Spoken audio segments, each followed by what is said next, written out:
Hello, welcome to this War Game. I'm your host, Rob. Welcome to a very special Saturday show. Oh my God, it's an exciting day. I'm joined by Nick. Hi, Nick. How you doing? Hello, hello, hello. Good. I'm joined by Tom. Tom, what's going on? Wagwan. And then joined by John. John, how are you? Yeah, I'm really good, man. Yourself? How are you, Rob? I'm great. Thanks for asking. Exciting day. A couple of hours until, well, not even a couple of hours, an hour and a half until we get to see what Games Workshop reveal. We can't have any possible clues for what it could be from this week. Doesn't the stream start at 1 o'clock, Rob? It starts at 1:45, doesn't it? Oh, it may start. I thought you were making a joke about how it's going to start at 1 and then it'll take 45 minutes to get to any reveals. But yeah, probably. Okay. We'll have an email in 45 minutes. This is the way. Well, actually, I just want you guys to know right now that I've got this to reveal. Nothing. It's nothing. I don't have anything under the desk. I'm still excited. Hang on, I've got a box near me as Such a well. good Let me just find a box. Here you go. A box that no one ever will buy. I can't even tell what that is because it's so It's It's a blurry. Chaos box. It's a good box. How dare you? How dare you? Right, can I just say hello to everyone in the chat? Scott B, what up? General Smorgan. Yes. Smorgan, let's go. Tank Roberts, hello. MJ Yes. Pegasus. Neil Kerr. Oh, I had him on the show yesterday. He was brilliant. Diadrin, big love to you. Tristan, Big Yeats. MJ Pegasus, thank you for being here. Our channel mod, one of our channel mods. Grimgar, hello. This is obviously the OG reveal stream. We talked about this a little bit. Let's not be jealous. Jealous. Like, it makes Isn't sense. it a cheap that knockoff? Yeah, it makes sense that everyone else wanted to copy what we do. It's been the story of the Honest Wargamer since we started. But it's nice you guys are joining us for the OG reveal stream, right? Yeah. Yeah. Where it all started. The preview is in, good question, an hour and a half, I think. And I guess the kind of like the big questions are, anyone jump in with this. There's definitely two things we're seeing. Two things we're definitely seeing. We're definitely seeing vampires and we're definitely seeing Lumineth. So, questions to you guys. How do you guys feel about any of them? Jump in at the deep end. Let's go. Well, I don't really care about the Lumineth because I'm not a huge fan of their range and aesthetic. I think I wasn't a massive High Elf fan when they were around, and obviously they're kind of similar to High Elves. But I know it's not, it's not a niche thing to complain about. But those fucking helmets just look silly. Yeah, and it's great. I feel like I don't know. I kind of prefer a range to have more of a theme, and like. I know they have a theme, but the animals that they have just seem to be random and all over the place. Like they've got cows, mountain cows, they've got kangaroos, they've got whatever this new thing is. It just seems a bit all over the place. But I guess maybe mountains is the theme. All those things found in a mountain. Yeah, that's there. So Yeah, if you guys are reacting now and you don't really, you're like having a triggered moment. Nick rarely reads the story. He doesn't care about your stories. He still isn't finished from a Mordheim campaign, which he started in 1993. Like it's very like so far. I think Nick, is this right? It's like 8 or 7 books long. What, the Mordheim campaign? Yeah. Basically, yeah, and we've been tracking the years, and we've actually surpassed the current timeline. We're actually in the year 2052. That's pretty in depth. Let's be honest. So they're based around the elements, obviously, Nick. So you've had mountain, because they live on mountains and they're all about the mountains. But then we'll be seeing it's airbenders this time, isn't it? Pardon me? It's airbenders this time around, isn't it? Yeah, it's the airbenders. They've literally... John, you're a big comic fan. How do you feel about the fact they've just fully ripped off Avatar? I'm quite annoyed because we haven't seen the Fire Nation attack yet, and that's one of my favourite things that can happen. I love it when the Fire Nation... Do you think that the concept of the 4 elements was originated by Avatar? No, it wasn't. I know where it was just feels originated. like It was they're originated kinda in the film stealing it a Fifth little. Element, and I'll fight Of course, anyone who says it wasn't originated there. Yeah. Element. That famous Come on. French film. Yeah. it was Luc Besson's a piece of shit, but Jean-Paul Gaultier did all of the set design, which is just amazing. It kind of looks like Jean-Paul Gaultier. Yeah. He did all the costumes. Yeah. It kind of looks like he did all the outfits for the Lumineth as well. If I'm honest, they're quite fancy lads, aren't they? For like monastic people, I'd say. Yeah, they just don't look practical to fight in, and like even their outfits, not just the helmets.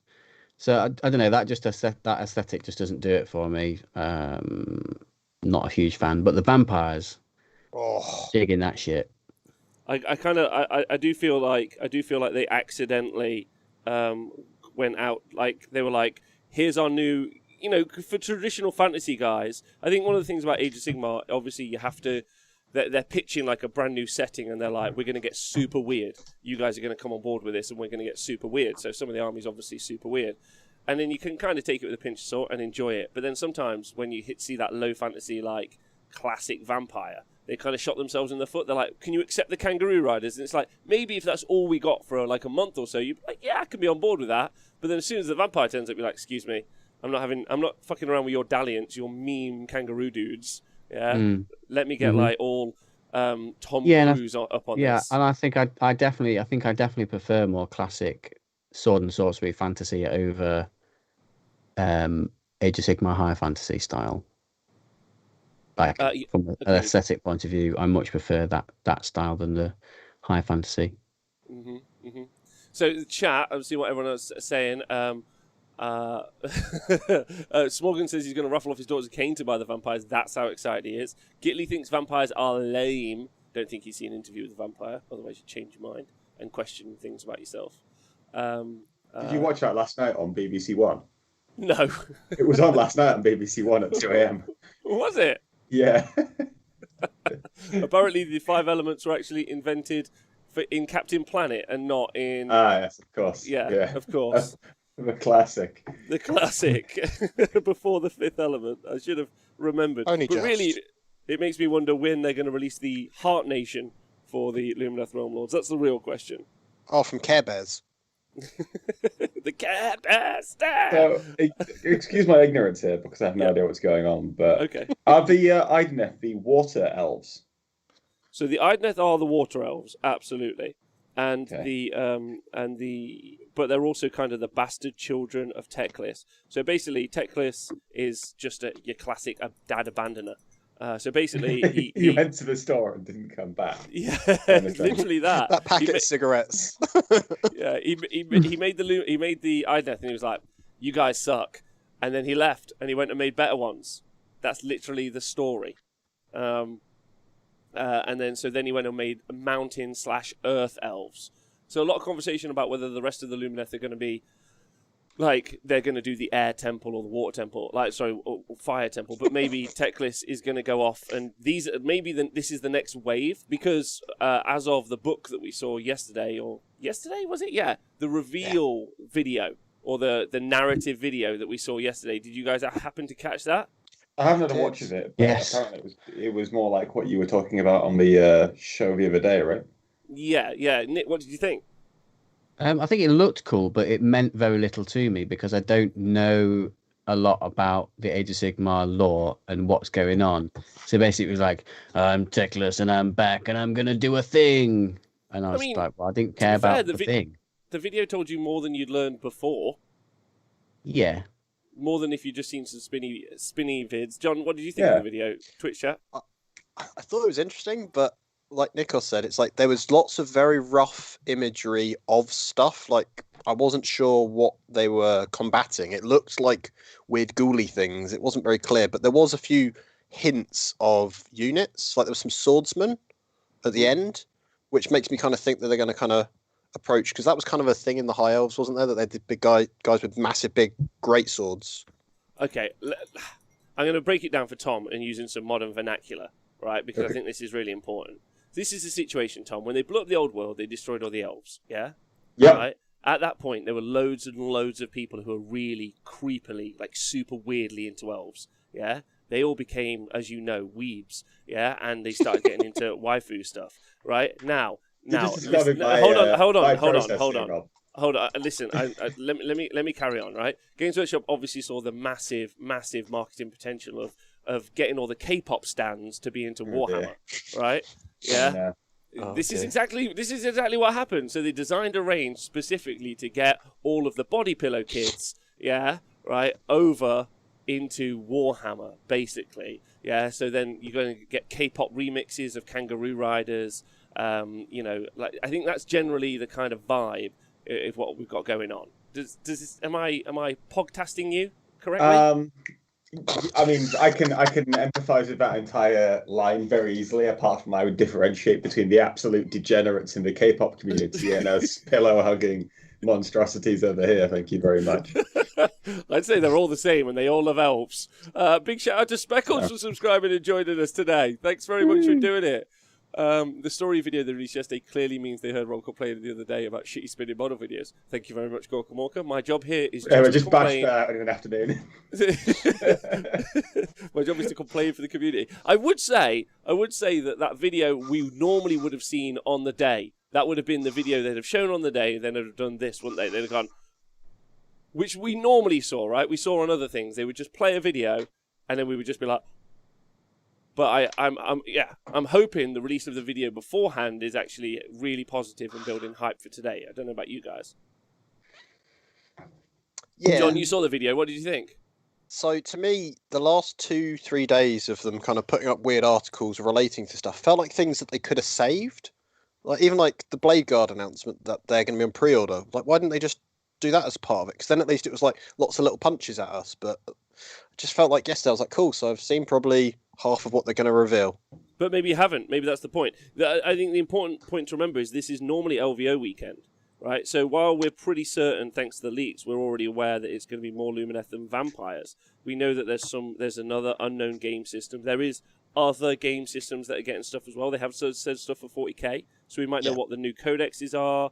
We might see some new models. So, I mean, it's a pretty big weekend. They normally showcase a lot. Like, so LVO, Adepticon, Nova are normally the 3 times when they showcase loads of things. They obviously have to show them off at the American events because Americans can't really use the internet because they can't read or write. So, like, no, why are you laughing, Scrivo? It's funny because it's true. Big shout out to my friend 40k Junior who was trying to change that. Right, what's up, Twitch chat? So basic literacy. Okay. Yeah, basically. So I'm hyped for today because I actually think we're going to see a lot more than we give them credit for today. The other reveal shows that we saw last year were pretty pathetic. Weren't they not? Yeah, there was like a couple. There was just like 1 or 2 things. Yeah. I feel like we should make a bingo card, 100%. Yeah. There is a thread from the last preview they did that they're actually touching on again that they've kind of hinted at as well. Is there was a video in the last one they did where it was just like, here's some flayed ones, but we're doing it for Kill Team, and that was it. And then they've referenced that video again in one of the teaser video like images that they put out each day. So I think we might see a new Kill Team starter box, and that'll be the only way to get them, perhaps, just to annoy everyone. They give a fuck about Kill Team way more than anyone who I know who gives a fuck about Kill Team. Like, not to be rude. Kill Team is really good. I think it's a really good game system for multiplayer, particularly. Yeah. But I don't care about it loads. That are like, it's one of those games that I'll dip it. Like, we'll just like, oh, do you fancy just a random game of Kill Team? We'll brush up on the rules 5 minutes before we play. Not like keep up to date with it like you might do with 40k or Age of Sigmar. Do you think if the community was like pushed hard like on it, like if there was like loads of people trying really hard to like run events, you know, like prize support, all that sort of jazz, do you think Kill Team would be something like viable along that route? Possibly. Yeah, I'm sure. If there's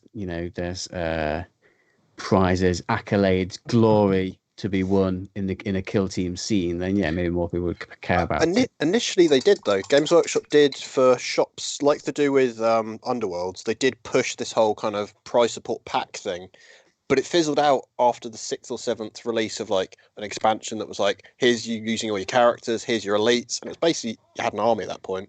So here's the thing that they use Kill Team really well for, and that's the Schools League, because when you've got a bunch of like 12 to 16-year-olds, they don't tend to like build like 2,000 point armies and paint them up in their spare time or what have you. They get back from school and they want to play FIFA, right? Yeah. So you end up with all these kids who just these days like, lazy shits need to pull themselves up by their bootstraps and paint a 2,000 point army. Yeah, sorry. I mean, they just like painting like little individual models. So what they end up doing is like you use Kill Team for the Schools League. And it's actually a really good way of getting people into the game because it has a lot of the same mechanics, but it isn't quite on the same scale, right? So if you're going to run a Kill Team event, it may be worth doing them along the same lines of like, I don't know, like a card game or tournament or something that's like kid friendly. Yeah. Whereby you're effectively introducing, people to events, and you've got your own unique demographic there that's not really attending the other ones. Like I remember we had this discussion in the WhatsApp chat the other day about what events look like in the UK compared to what events look like in North America, right? Mm-hmm.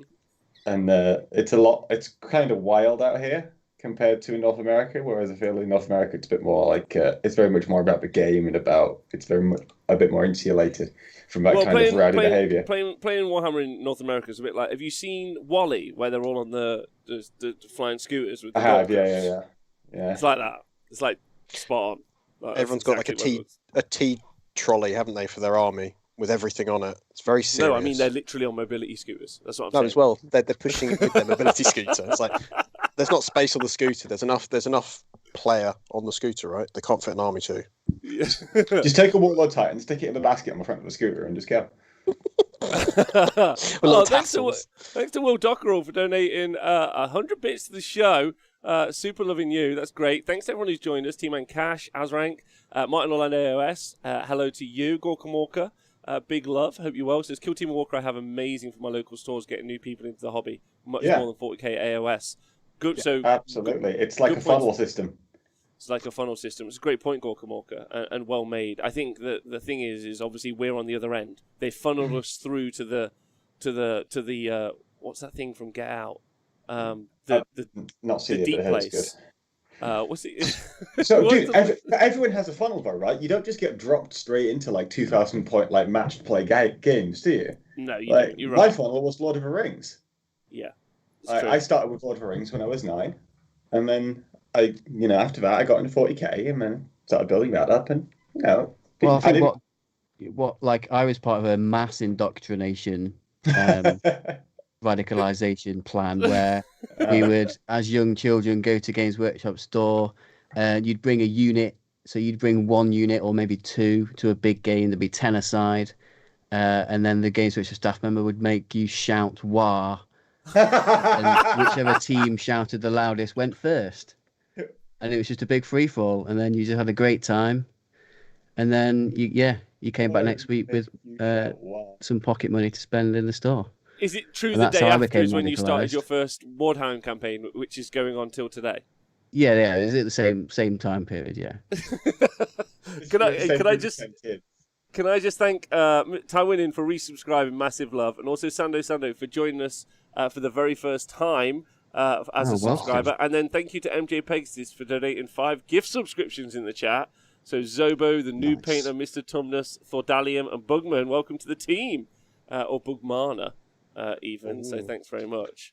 You guys are brilliant. MJ, thank you so much. You are great. Oh, Owen, nice to see you. How you doing? Neil's saying he used to be one of those staff members and he can't promise he wasn't hungover every single time he did that. Whereas I feel like with Nikos' staffer, if they were hungover, they wouldn't have had 10 kids screaming "wire" at the top of their voice. No. Or they knew that the other member of the Your team team can be was the hungover. So it's like, let's wind up Gary over there. He's had too many orange juices. I feel there's 100% like a great sitcom that could be written about a local gaming store manager and or employee trying to get through his life. You know, like Black Books. Did you ever see Black Books? Yeah. But for Warhammer, or like a guy. Not obviously, if you work for Games Wokshop, you get fired, but like they own their own store and they just live it all the time. Yeah, that I would feel be like funny. we'll make our own store like the guys from Clerks did. Yeah. We'll make our own film. It'll be fine. I feel like you're just wanting to put a camera behind me whilst I'm at work, Rob, because literally as soon as a customer leaves, I'm like, what a dickhead. Yes. Drinking wine. He just bought some fucking towel again. Has he got a problem? I mean, to be fair, if you bought some tower, he is a dickhead. Wow. Come on. They're not that bad. They're fun now. Because they lose, Rob. That's why they're fun. They're the best. Yeah. So what up, Twitch chat? Can I just say thanks for joining us. We're just going to be hanging out today. It's super nice. If anyone's got any questions or wants to say anything or hang out, that'll be fun. We're all painting stuff as we go through today. We were going to do a painting challenge, but some of our stuff didn't arrive on time.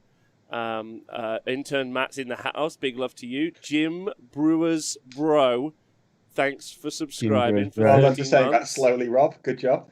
Thank you. I'm learning to slowly enunciate. I appreciate you being here. What's going on? Black Books, but called Red Shirts. Called a Cabbage. Let's write it. Let's go. Cold Shoulder, hello. Nick, what are you painting up? You still working on your Death Guard, bud? Yeah, still in Death Guard. So I've painted all of my currently built infantry, and I've painted all my 10 Terminators. So I'm now just finishing off my characters now. So I'm working on a Plague Surgeon, Tallyman, a Blightspawn guy, the biologist, No, he's rubbish, so it's fine. Typhus Captain, and another dude, and Lord of Contagion. So yeah, I'm just working on characters now. But I'm also building out of more bits, more spare Boltagun Plague Marines, and I've got a Conquest, half of a Plague Marine to convert into something. So I got the Conquest magazine with 10 Poxwalkers in, and it came with half a Marine, frustratingly. I feel like that's the strat to get you to buy the next one. Do you know I also got half a Marine. Do you know the box set that you can buy? Thank you very much to Alex. Oh, hold on. He's trying to test me. Bugmana. Bugmana, thanks for donating a gift subscription, 1983, to Alex Van Kraj E. Smashed it. Absolutely Nice. smashed it. Well done. Is it snowing behind Tom? Tom, is it snowing there? Yeah, that's why my cameras are washed out again. Yeah. Another question I've had another question, Nick. I want to keep asking you about your Death Guard, but another question I've had in the chat from Stonehugh is how much further into lockdown before Tom's hair starts to win over his headphones ability to hold it back? Tom, thoughts? I bought some expensive headphones specifically so it doesn't happen. They're steel reinforced, so it isn't an issue. Adamantium. No, Sheffield, mate. Like it's cheaper to get steel up here, dude. Yeah, Sheffield steel. Yeah, the best. Is that why your hair is how it is? Because steel is in the Sheffield population DNA now? Yeah, it's all the iron in the water. In the water, mate. at least. Yeah. Yeah, and we flood a lot, so it tends to end up in our water supply. I actually think Owen's in the chat. I don't know if you see Owen's hair is pretty wild at the minute as well. We're getting a similar sort of vibe. You guys could have a hair off at some point. I think that'd be good. Owen Jackson. I've learned to cut my own hair. That's why I keep it short. I don't know. He's about to interact with a bunch of Dragon Slayers, so he's about to lose a bunch of his hair. It's a rule. It's a rule. Big shout out to It's Me Doom Monkeys. So Scott. So if you guys don't know, the T Sports Arena, which is where I'm currently streaming from, obviously not my co-hosts, but where we will run events from when COVID is gone, is the second floor of a building downstairs. Scott, who's an incredible mini painter, has been downstairs doing some painting. He said hello in the chat, which is super nice. Oh, Big up Scott. I hope you're well. He's painted up one of my my Pyro Ogres, who's a hunter with 2 baby walruses. which Nice. looks So cool. they look very cool. Herminister, thank you for subscribing. Big love to you. Tom, what hobby are you working on? I am doing some Imperial stuff, mate, to continue my Imperial cabinet. I have decided I'm going to put all these tanks in a box when I'm finished painting them, though, which is a shame because I've just spent ages painting them. But it's just to conserve shelf space because I've decided, like, I was going to have like an Imperial cabinet, Chaos cabinet, Xenos cabinet, AOS cabinet, but now I want to get some Lord of the Rings on my shelf. And also, I realized quite how much Xenos I actually own, which is a problem. So I'm going to try and streamline my cabinets a bit. But the minute I'm finishing painting up my I thought you were second going to say sell something there. no, absolutely not. Oh. No. So I've got my first Manticore here as a base, so I can copy it, and I've got my second Manticore here, which I'm now transcribing the colours onto. It's like a full-on paint by numbers session going on over here, mate. Wow. Yeah. So I'm going to paint that. Once done that, I've got a Knight Acheron that I'm going to finish up. In fact, I'll show you how I've been doing on that one. 1 second. So I've done the legs. I've done the right arm. I just need to do the torso, the left arm, the upper body, and then the base. And you should be good to go. All right, nice. There's a thing in the chat. I'm sorry, I'm going to have to just quickly address it. Hail Hydra says, are T-Sports more advanced than water sports? They are, which is very much why this show that we do every week is better than Nick Baton's show he does every week. He does a show? That's a deep joke. It's a deep joke. Oh. Anyway, just for the people in the back. Tank asks Tom Layton, what AOS do you play? I play Big Nakey Boys. So I've got Ogre Tribes. I've got a bunch on the shelf over there, working my way through those. And then I've got 2 Man Crusher Gargants on top of my cabinet that I'm going to get done as soon as I finish my tanks. Were you excited about my were you excited about my Pirate Ogres? They look fancy, right? Yeah, they look really good, mate. I really like them. I think you're doing a good job with this. We can fat line it up. They're wearing far too many clothes to me, but it's still a thing. You and me should fat line it up one day. It's going to be We should. It'd be great. Yeah. Ruskies says, yes, Tom, Middle Earth SBG is amazing. You should absolutely get into that. I've got like a whole tub full of it because I played it for like 5 years exclusively. Okay, there you go. Deviant Doc, can I just say massive love to you? He's over in Germany. I hope you're well. He's painted a 27-year-old miniature, a mint Noblar Black Wart. Hey, that's older than me. Nice. Wow. I love a good OOP retro mini. Didn't they announce some reruns of some Lord of the Rings retro minis, didn't they? Yeah, they did that yesterday, didn't Cave Trolls, yeah, and that kind of stuff. I don't have any of the Cave Trolls. I might go for those. You know what? That's a really nice model. Well, not to the build. old ones, yeah. I got a question for Nick. You like UOP models? Twitch chat. Yeah. Anyone in here like UOP models? And just little clarity. I've been super into getting into 3D printing and looking at all the designs out there in the world. R.I.P. Mantic. And I was wondering, like, what is it about UOP models? So out of production models is what UOP means. UOP. I don't know. I just think I like some of them look quite goofy, cartoonish. Hold up, Nikos. You just complained about the silly hats, and now you're saying, "Oh yeah." I thought you hated because they've made because the Lumineth model are a very serious looking. We've made an amazing miniature. Look how fancy we are. I feel that's a marketing issue though. But old minis with like a fancy hat, it was. I don't know. I think there's more of a much more of a charm to those models, and particularly because of the way they had to cast them in like almost 2 dimensions, because they were like because of how the metal molds worked. I don't know. They're just like I don't know. They're just. Has anyone read the novel Fulgrim? Quite explain it. The Horus Heresy series. No. Where Fulgrim makes a statue, and he says it's not as good as the artist that he's got on the ship, because it's so perfect that it lacks any character. There you go.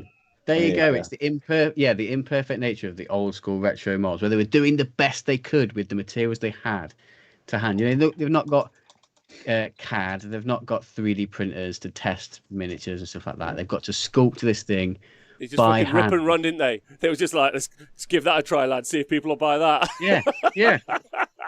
There you go. It's like doing the best they could with rudimentary tools and like a little bit of sculpting putty. Scraps in a cave. I reckon we've got to a point Exactly. where I know more narrative than all of you combined now. You know. Wow. Okay, Tom, Yeah. you're getting Yeah. into it. Yeah. Can I just say thank you to Halalex for subscribing? 11 months of this nice. nonsense, and I'm still loving it. Big love to you. Gunboat Goat, thank you also for subscribing. And Mikon, thank you for donating 300 bits to the show. It's very much appreciated. Anyone who does subscribe on Twitch. If you do subscribe on Twitch, we're giving away a miniature every month. And if you subscribe on Patreon, we also are giving away a miniature every month. A fully 3D printed, beautiful miniature. It's going to be an Ogre Conquistador. Oh my. He looks very swole. But yeah, we're here today to react to the reveal show, but we're still not, as of yet, there yet. I'm looking forward to it. John, what are you hobbying on and what's going on? I'm actually dipping into about 3 projects at once, so I've been struggling to stay focused on one project. So rather than kind of like going, right, I'm going to just work solidly on, like, I know how you're doing, kind of like a unit and then the next unit, I'm kind of dipping in and doing lots of little characters and stuff. So I'm doing the at the moment I'm doing the Inquisitor with the little dragon thing, just because it was sat around and I thought get it done. And What then I'm loving about doing, like, so I'm just doing Death Guard and have been for maybe 2 months. But I'm at the tail end of it now, which is very, very exciting. I've done all the demon vehicles, I've done all the marines. But what's nice is I've just got the paints that I use here. I've got all the other paints over there. So I've just got a very small selection of paints next to me, and I just crack on, and it's just like a carry on. Like, how do you solve the problem of dumping between different characters and units? Well, I'm trying to be a little bit more disciplined with my paints. So I used to have it where I'd have my paint rack right next to me, and by kind of 2 weeks into the cycle, half the paint rack would be on my where I paint, and it'd just be all over the place. So I'm now very much getting a paint out, using it, and then putting it back, which is really hard. So I'm trying to be tidy. So I've actually put my spray booth on my desk to make it smaller. So I don't have space to just dump stuff. So it's a lot more organised. I'm going to do army at a time, but job lot at a time. I think is going to be kind of my process, just so I can maintain the paints, because that's the thing that kind of I don't know about you guys. I talked about this a little bit yesterday, actually. A big thank you also to Blue Dashanel for subscribing. I did try to read that as well as I could. Winner Dave, hey Rob, just want to say thanks for the How to TTS video. Really helpful and not a game yet, but super pumped to try it. Oh, my pleasure, Winner Dave. Absolutely anything I can do to help the community. You guys let me know and I'll try and do it.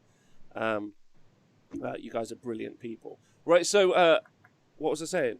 Yesterday, a bit of a question, for you guys. Once I finish my Death Guard, I'm thinking about my next project now, what I'm going to paint up. Obviously, I'm doing loads of terrain for the T-Sports Arena, but I'm also like, ooh, can't wait to paint these kind of Arabian-themed Lumineth that I've got going on. But Are you going to paint them only at night? yeah, while only hip dancing my whole way through.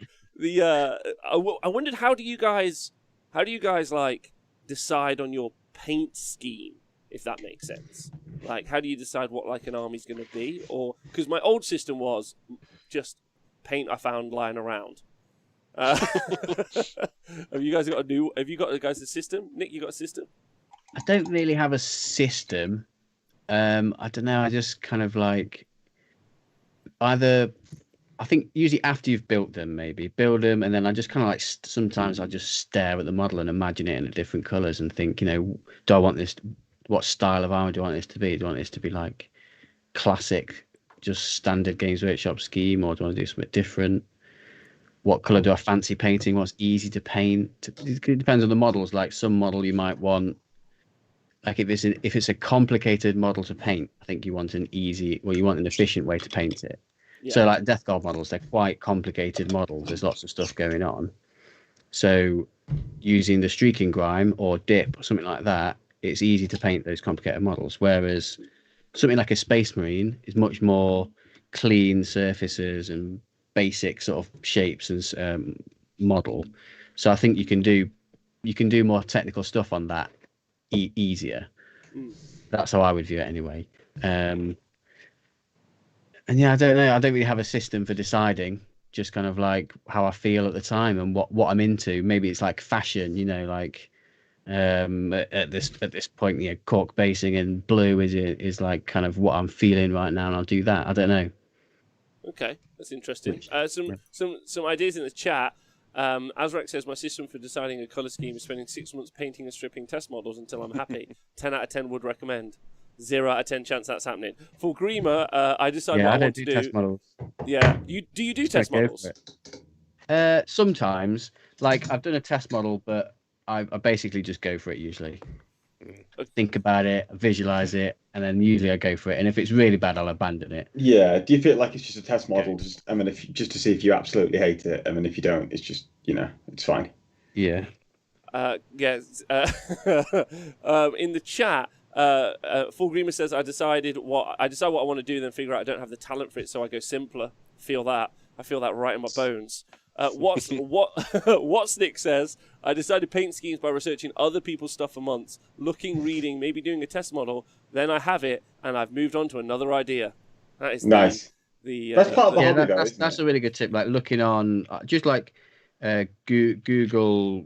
Just Google either the miniature or go on Instagram. I know Pinterest is used quite a lot for it. Just like looking at what other people have done with that model, or like other things I've done is like for my lizard men.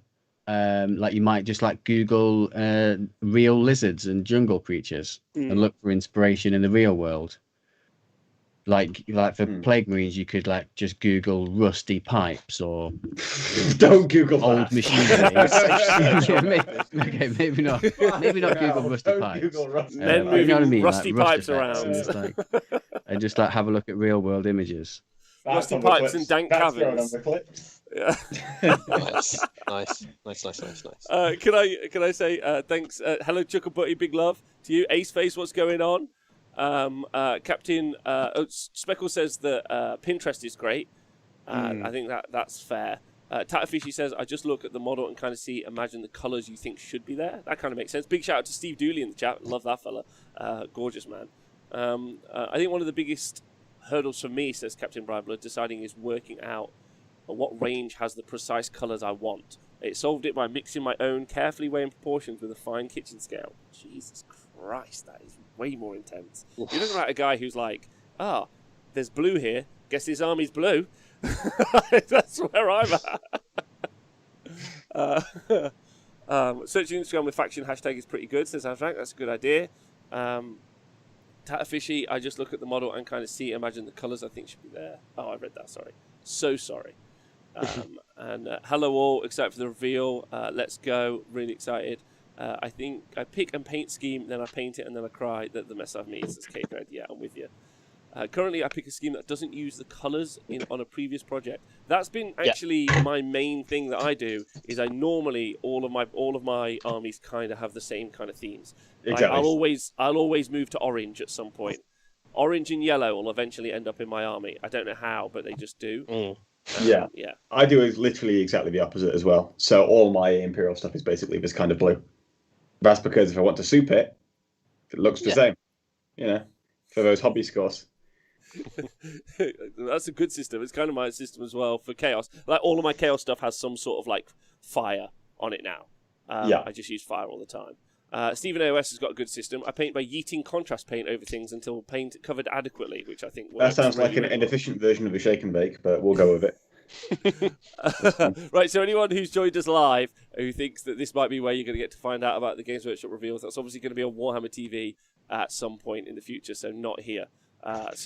Here's you will find out here, just slightly delayed. Yeah, and you'll also hear like very different reactions to. Yes. If you want, I could give you the reaction now. Get ready. Oh dear! Wow, wasn't that? What do we think of that? It even has a slight delay. And here it is, guys. Here it is. I'm so shocked. I mean, really normally shouldn't. Go on. Normally, when people pull something from under the desk on a camera, it's slightly more exciting, but. That's quite. And normally you need a ruler, right? You mean images of rusty pipes? Microscope, yeah. I do wonder if we should, for the next one, we should definitely set up a bingo card for the Honest Wargamer team and crew. Because also, can we talk about some of the history of the reveal shows? Because they've been pretty hilarious. The first reveal show, obviously, they've had some amazing numbers, but like this is something we've done a few times now, and there's been such an adventure. Do you remember when they announced their cartoon stuff that they were bringing out? So their own studio. Yeah. Their own studio, Warhammer Forge, maybe it was called, or whatever it was. Story Forge? Story Forge, yeah. We've not heard much about that in the past 6 months. No, Well, I it's feel not like much there's a going lot on. going on in the It's the background. production I'm meta for animation probably makes sense for that. sure. One. Yeah, it's fine. Yeah, or not. There was there's something going on there. We haven't heard any more about that yet. Maybe we'll hear more about that today. Maybe we'll see the Eisenhorn thing today. Who knows? Ooh. I doubt it though. I doubt it too. Yeah. Do you also remember how many people in this chat, love you all, were banned from the Twitch chat, including myself, for requesting 500-point stompers? I have not yet been banned. I think the word stomper was also banned in its own right. And a star. Well, but yeah. we did find a hack where you basically replace S with a 5, and you can you can still say stomper. The classic, yes. There's one game, a hacking team going on. So yeah, I got banned during Stompergate. That's good, Stephen. Big love to you. Are they heavy on the ban hammer? They are. They're as precious as every other snowflake. Kids with SIDS, big love to you. So yeah, the 500-point Stibbu. So that was a fun time of watching people from this chat going, I've tried, and then they put one in there, and then eventually they would get banned. But I'm still on a permanent ban. I don't know about everyone else, but I think everyone else. The other hilarious kind of like thing. The reason I brought up the Story Forge was they announced their Story Forge stuff, so their own imprint, days after Astartes 5 had come out. Astartes is an amazing set of like YouTube videos, kind of showcasing Space Marines kicking ass. And so then they banned during the launch of 9th edition 40k. Yeah, the launch of 9th edition 40k involving brand new Space Marines, or as they're called, Astartes. That word was banned from the chat, and if you said it, you were banned. Oh, mate, it's so mental. Banned their own IP. They banned Fucking their own hilarious. IP from the chat. That was a very Not just special their own day. IP, their own flagship product. Oh, beautiful. The thing that pays the bills for them. Dear. So by the that way, was a I've got a fun question time. for you guys. Yeah. Every year I like to paint a pro mark. I normally do it in like December. So last year I did Lehman Russ. The year before I did Lorgar. But this year I haven't got one. Normally I want to alternate like the Allegiance pro mark. Yeah. So I did a Heresy pro mark first, then a Loyalist. So now I need to do a Heresy one. Which pro mark do you think I should do? No, I'm not doing the Lion. Lion's rubbish. Yeah. Also, that joke is dead. Yeah, but I like Petarabo. I think Petarabo is like a sweet ass model. Like I really, really do. Like if you want to do old Peter Boy, I think he's a I'm king. trying to get on the Portugal website, but it wants me to click all the pictures of boats, and I don't know if a yacht is a boat. Is that a boat or is that a tin? No, that's a catamaran, mate. No, there's something else at the top. I can't. I think that's a boat. Gareth Revel, how did you get banned, Rob? Didn't you start the channel? I did actually start the Warhammer TV Twitch channel. Obviously, I had to give up all of those credentials when I quit. Although I think I was a moderator of the Facebook page for like a year after, which was hilarious because I was a moderator of all the Facebook pages still. Ooh. So this was a really fun thing. So when they would do an announcement, I don't know if you guys know this, they hide any of the negative replies. So different to deleting. So like shadow banning. If you know what shadow banning is. So effectively, your comment is there, but it gets no traction. So you see the comment, but no one else would see your comment. That's what hiding a comment does on things. So for like a year, I was just watching them put things out and then watching the replies and seeing all the hidden ones. So that was my way, as still a moderator, that I would find all the spicy takes. So I would go onto the Facebook thread and I would just unhide all the hidden ones. I'd be like, "Oh, cool! That's a mean thing to say." It was a fun mean time but fair. Okay, so I'm on the Forgeable website, guys, and I've checked the chat, and the chat seems to be saying either Magnus or Mortarion. Right. You guys have said Perturabo. I mean, I think that's a good Mortarion's shout. pretty awesome, and you could use him as something else. I could. Let's have a look. At these models. Now, Magnus doesn't come with the display base for Lehman Russ anymore. I mean, I've already got Lehman Russ, so it doesn't matter as much anyway, right? So it's fine. Let's go to the character series. That's going to have all the characters on, isn't it? Fulgrim, no. Conrad Kitten. Okay, so oh, hello. That looks like it'd be a hard model to paint. Ooh. Mortarion. He's very green and ghoulish. That's He's a definitely cool post model. heresy. Yeah, man. If I could encourage you to do not a Primarch, I would argue you should do one of the Relic Contemptor Dreadnoughts because I think they look boss. Don't you have Thousand Suns? I'll probably do somewhere. They've got their own Contemptor that looks so cool. With, like, Yeah, the headdress their bit. Contemptor looks like absolutely good, like really Yeah, good. but I want to do it. So I am going to do the Primarchs, and the main reason is if I just stick a random Contemptor Dreadnought on a shelf, it looks weird. Whereas if I stick a Primarch on a shelf, it's kind of okay because, like, if I have all 18, then it's like, it looks like a proper collection. Whereas rather than collecting all the Contemptor Dreadnoughts, and I've already started the Magnus looks good, but I'm very intimidated by his armor because everyone keeps doing lovely NMM on him, and I can't do NMM. Plus, if you eventually when he goes OOP, you'd have to do OOP, and that would just be there's just not enough letters in the English language for that. That's true. Don't do it. That's true. By the way, thanks everyone for joining us for the reveal show. I can see a bunch of you here now. Obviously, this isn't actually the reveal show. That'll be on Warhammer TV. I just thought I'd clarify that. But we are live, just to let you know, every day midday between 12 and 1. And we also do a show on Mondays about Age of Sigmar and a show on Thursdays about 40k. So a great opportunity for you to join us any of those days. This fun gang plus other guests will do all sorts of content. We did 750 hours of streaming last year, so Nice. there's plenty for you to listen to. Steve Dooley says, not with that attitude, Tom. You could absolutely do some NMM if you just work harder. So there's a Yeah, relatively true. easy method I've seen where you use contrast paint to do an NMM-ish paint job quite easily. So you could try that. I could. So That Perturaba base is insanely big, by the way. well, listen, I'm going to ask everyone in the chat what everyone is excited about today. What are you looking forward to seeing? John, what are you excited to see from the 40k reveal? Got any thoughts on that? I would like to see something that we haven't seen before. So New Xenos would be something I'm really excited for, but I'm half expecting it to be some more Space Marines. Although one of the teaser images they put up yesterday confused me a little bit. It's like a stained glass window with some sisters of battle against some Black Legion, and one of the sisters, specifically the Heavy Bolter sister, is wearing headphones, and they don't look like ear defenders. They look like listening to a Walkman. Mm-hmm. So I don't get what that one's going to be hinting at, and I don't think it's Noise Marines. Okay.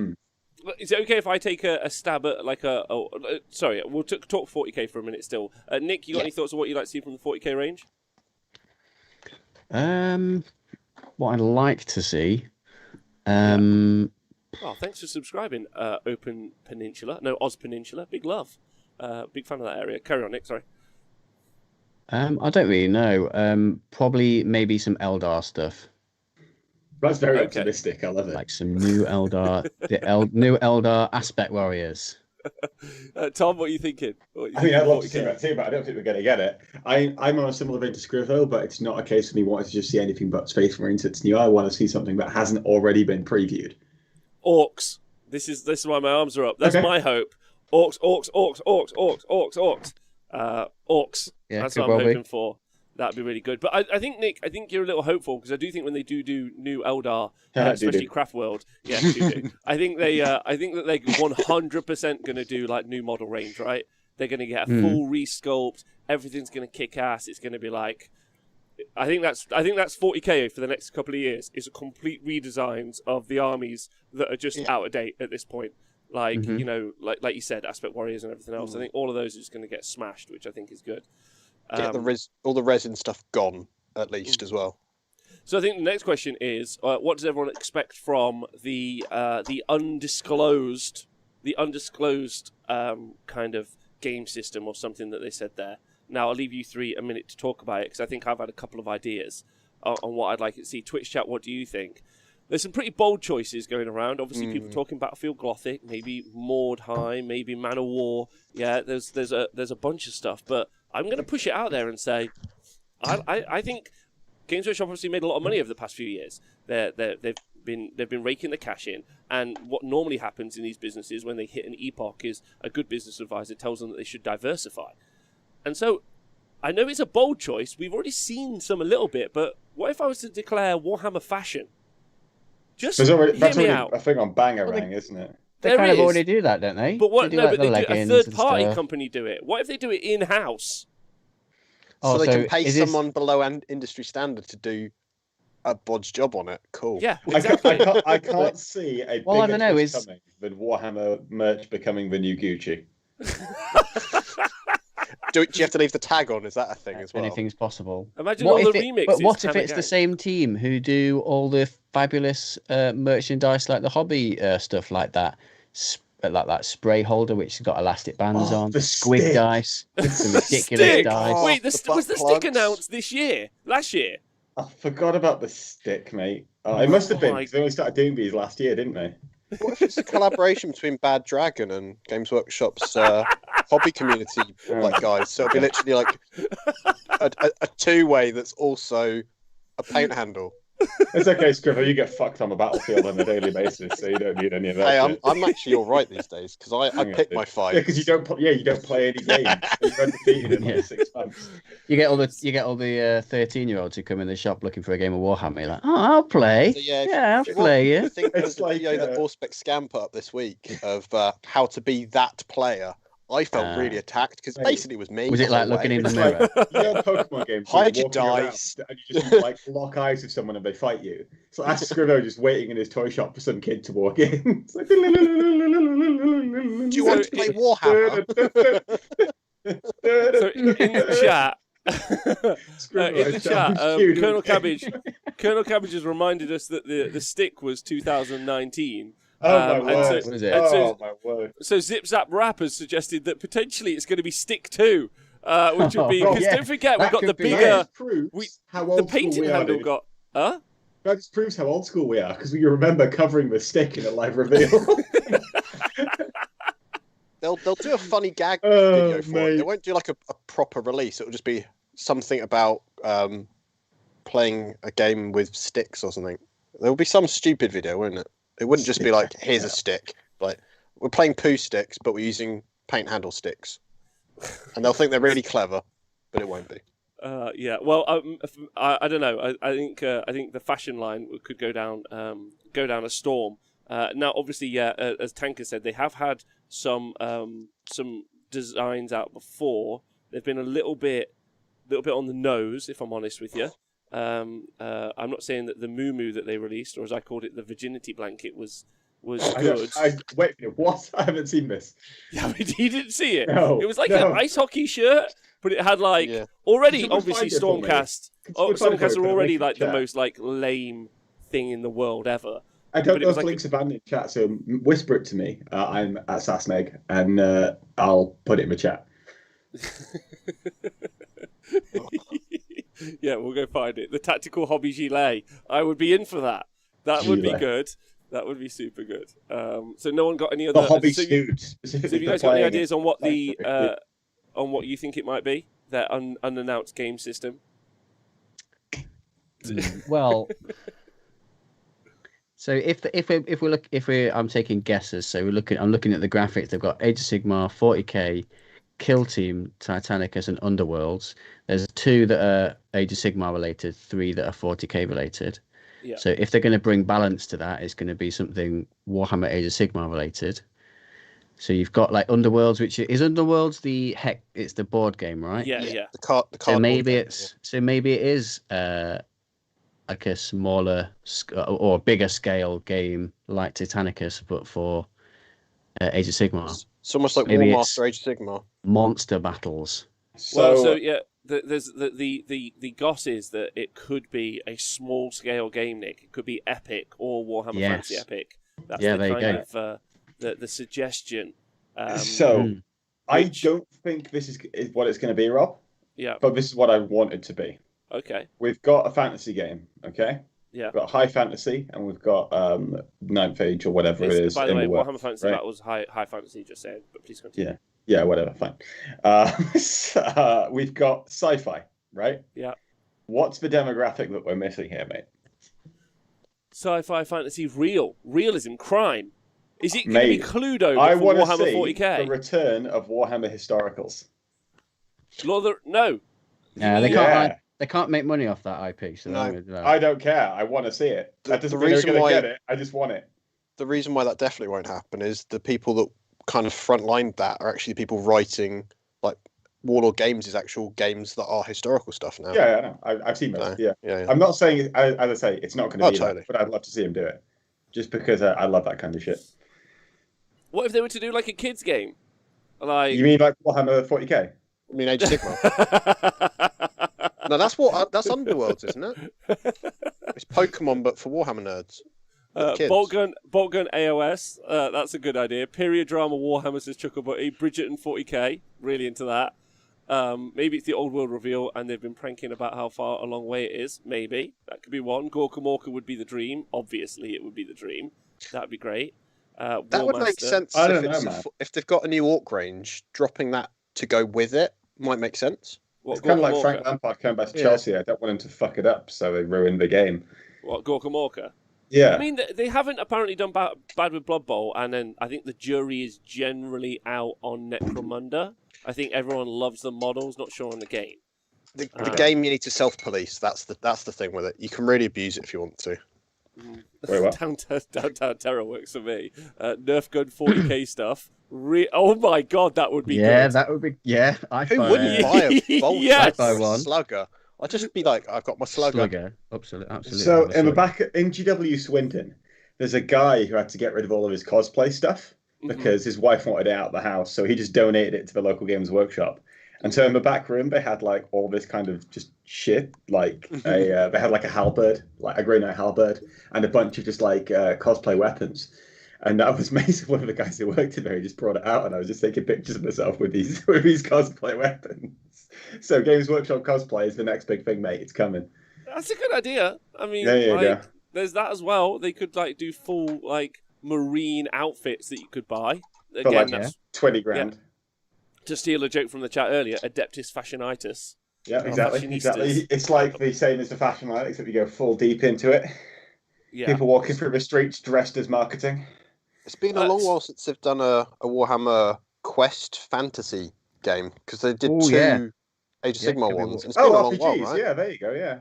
Well, not even RPGs, like just the Warhammer Quest, the board game things, because that was a good way they could test out concepts, wasn't it? So, like, there was a Deepkin kind of guy in. Yeah, but they do that with What was it? Underworld now, don't they? Like they could just do that with or Warcry. They can just bang out random models whenever they want now through that system. Because they did it with Blackstone Fortress, and that seemed to do quite well just for people buying the models, not necessarily playing the game. Well, that's a good idea. It could be a 40k version of Underworlds. That's an interesting take on that. I'd certainly give that a try. I think that'd be a hard one to do though, because the way that Underworlds worked well was that there wasn't as much shooting. Yeah, but you could make it like a close quarters game. Yeah. So like if you were in like like could be like a Space Hulk style ship, where there's just lots of corridors and doors. But they already sell Space Hulk, so. They've done that like 3 times since 2010. No, come but on. a proper one, like a Oh proper my God. reimagining. You're the done worst properly. person. It's already someone who gets great. It's excited about new already a Batman fantastic films. game. Why do you want to reimagine it, dude? Like, Well, just Leave add it. to it and have like Gene Steeler, like the computer game where you actually have Gene Steeler Colts guys in it and stuff. yeah, It's but that quite wasn't very good either. fun. I enjoyed it. It didn't kill your frame rates. No, because I got a good computer. Yeah, same. Doesn't matter. A good suggestion in the chat here: Warhammer Horror Soulblight game. I think that could be good. New Hero Quest. There is a new Hero Quest already out though, isn't there? From that company that won't sell over to the UK. So fuck them. Oh yeah. No, so- Zavvi do it in the UK for them. They've got distribution rights. yeah, whatever. It's still super expensive. Like, It's like 150 quid. I just really hope it's Comes not out in going to be November. like another terrain book. okay, by the way. another suggestion for what the new thing could be. Dreadwood, thanks for subscribing. Can't wait to go in with no expectations and somehow still be disappointed with reveals. Let's go. I'm actually really excited. Like, which I know is a mistake, having done these a few times. But they've got stuff to show. They've got all of the Lumineth to show. Hype. Yeah. They've got all the vampires to show. We might not see all of them, but I feel like we might. Yeah. New 40k stuff. There's a sniff of new orcs, like a wisp on the air. I can smell orcs. Yeah. Fucking weird. Like frying mushrooms. kitchen. Oh God. So like, I mean, I'm not. I haven't yet played, or I'm still not into Lord of the Rings. I'd like to play it. I think that's fun. And at the end of the day, I think one of the things I'm most excited about always is I like new models. I just love new models. Oh, thank you to Rouse for donating 20 DKK over on YouTube. You're a little angel. Thanks for donating some cash to the show. Thanks so much. Thanks, man. Yeah, I would. What was I going to say? Yeah, I think it's going to be an exciting day. like, loads of fun stuff to talk about. Like, or if not, we get to take the piss out of the people doing this. What did you think of that? Under the table. When I saw that 18 months ago, I was really surprised and genuinely was so excited. I've got nothing critical to say about this because why would I? Because I work for the company. It's not. Maybe they just have really short-term memories. Yeah. They So get yeah, reset each week. I think I'm actually excited. We'll see whether or not that pans out today, but like, we'll see. I think the problem with the other reveals is we knew they didn't really have much to flog, but right now I feel like they've got a lot of stuff to flog, which is quite exciting. And maybe There was one reveal that was really bad because I'm sure it was basically them just showing us stuff that we'd already seen. Like, yes, I think it was the Lumineth or something. Yeah. Yeah. I think that would work. I think that definitely happened. So I'm pretty nervous about that. I'm hoping we also see some sweet ass new narrative videos. I'll be looking forward to that. Are any of you excited about the cartoon series / the Eisenhorn franchise that we know is on the cards eventually? Yeah, I'm definitely excited about the Eisenhorn one, and as long as the cartoon ones are good, then obviously that'd be fantastic. 'Cause my worst fear is that it's really, really shit, and it just puts more people off the hobby. Yeah. And also, more. yeah, and also I worry a little bit that they will they'll child friendly it. Because obviously 40k is super grim, and there's lots of horrible things happen. I don't want it to just become Power Rangers, where Space Marines are fighting off monsters each week, and they're the good Or like Adventure Time, really kind of weirdly cartoony. Yeah. Well, I think the actual choice of Eisenhorn means that, like, because of his story, they would have to change quite a lot for it not to be horrific and demonic, ultimately. So yeah, I think that's. You can still do that though, right? If you want to. Yeah, Well, you don't have to water it down necessarily, right? it's true. It's true. it can be TV friendly. Like you get stuff like what was that TV program that ran for like 18 seasons about the two demon hunting brothers? Oh God, Supernatural. How It's dare like- you say bad words There about you go. Supernatural? Yeah. But Supernatural. as an example, that's TV Two friendly. brothers Two brothers do not much for In a 18 van. seasons, and Rob Driving in loves a it. car. and then a meteor hits. Oh, come on.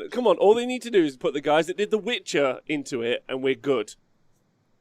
Because those guys did the best job I've seen to They did date. a great job. It wasn't perfect, but it was still an entertaining show. I would say it's phenomenal. Like for fantasy, like for like grim-ish Yeah. fantasy. Mate, I think. do you know what the biggest crime with that is? Yeah, it was What? really The dude who did all the choreography for that show played the Night King of Game of Thrones, and they didn't make him fight once. Yeah, ever. that's- Yeah, I'd forgotten about Game of Thrones completely. Right. Like we all should, because season 8 sucked. Yeah, please do. yeah. I mean, Although I'd like to play the tabletop game. It looks fun. Song of Mate, Ice I and like Fire does the look models, dude. Yeah, I'll get until a shot turn for 8. that. Yeah, Huh? I'll play one of those. You know, I'll play that. We'll be on this war game video. We don't have to be stuck to Games Workshop games. It's true. It's true. No, I want to get into that as well. Yeah. Game of what exactly? So the big one for me, obviously Age of Sigmar. Like Lumineth and Vamp Lords. Like the vampires for me have to be. I've been very excited. Something forward. The Warhammer Adventure series is getting its own cartoon, so that makes the odds of having grown-up versions of that. What about series CITV? higher. That's great. That's great. That's good. I think. I would say that the vampires are the one I'm more excited for than the Lumineth. They've kind of like the leaks have shot them in the foot a little bit if they were going to lead with the Lumineth. Now I know that there are some people hugging their body pillow and then with eyeliner on who are very excited about the new Lumineth coming out. And I'm pleased for them, but the vampires have got me all about it, and I can't wait to see Blood Knights. Yes. I've got a real strong suspicion that we're going to see werewolves, and I would like to see what they look like coming from Games Workshop as well.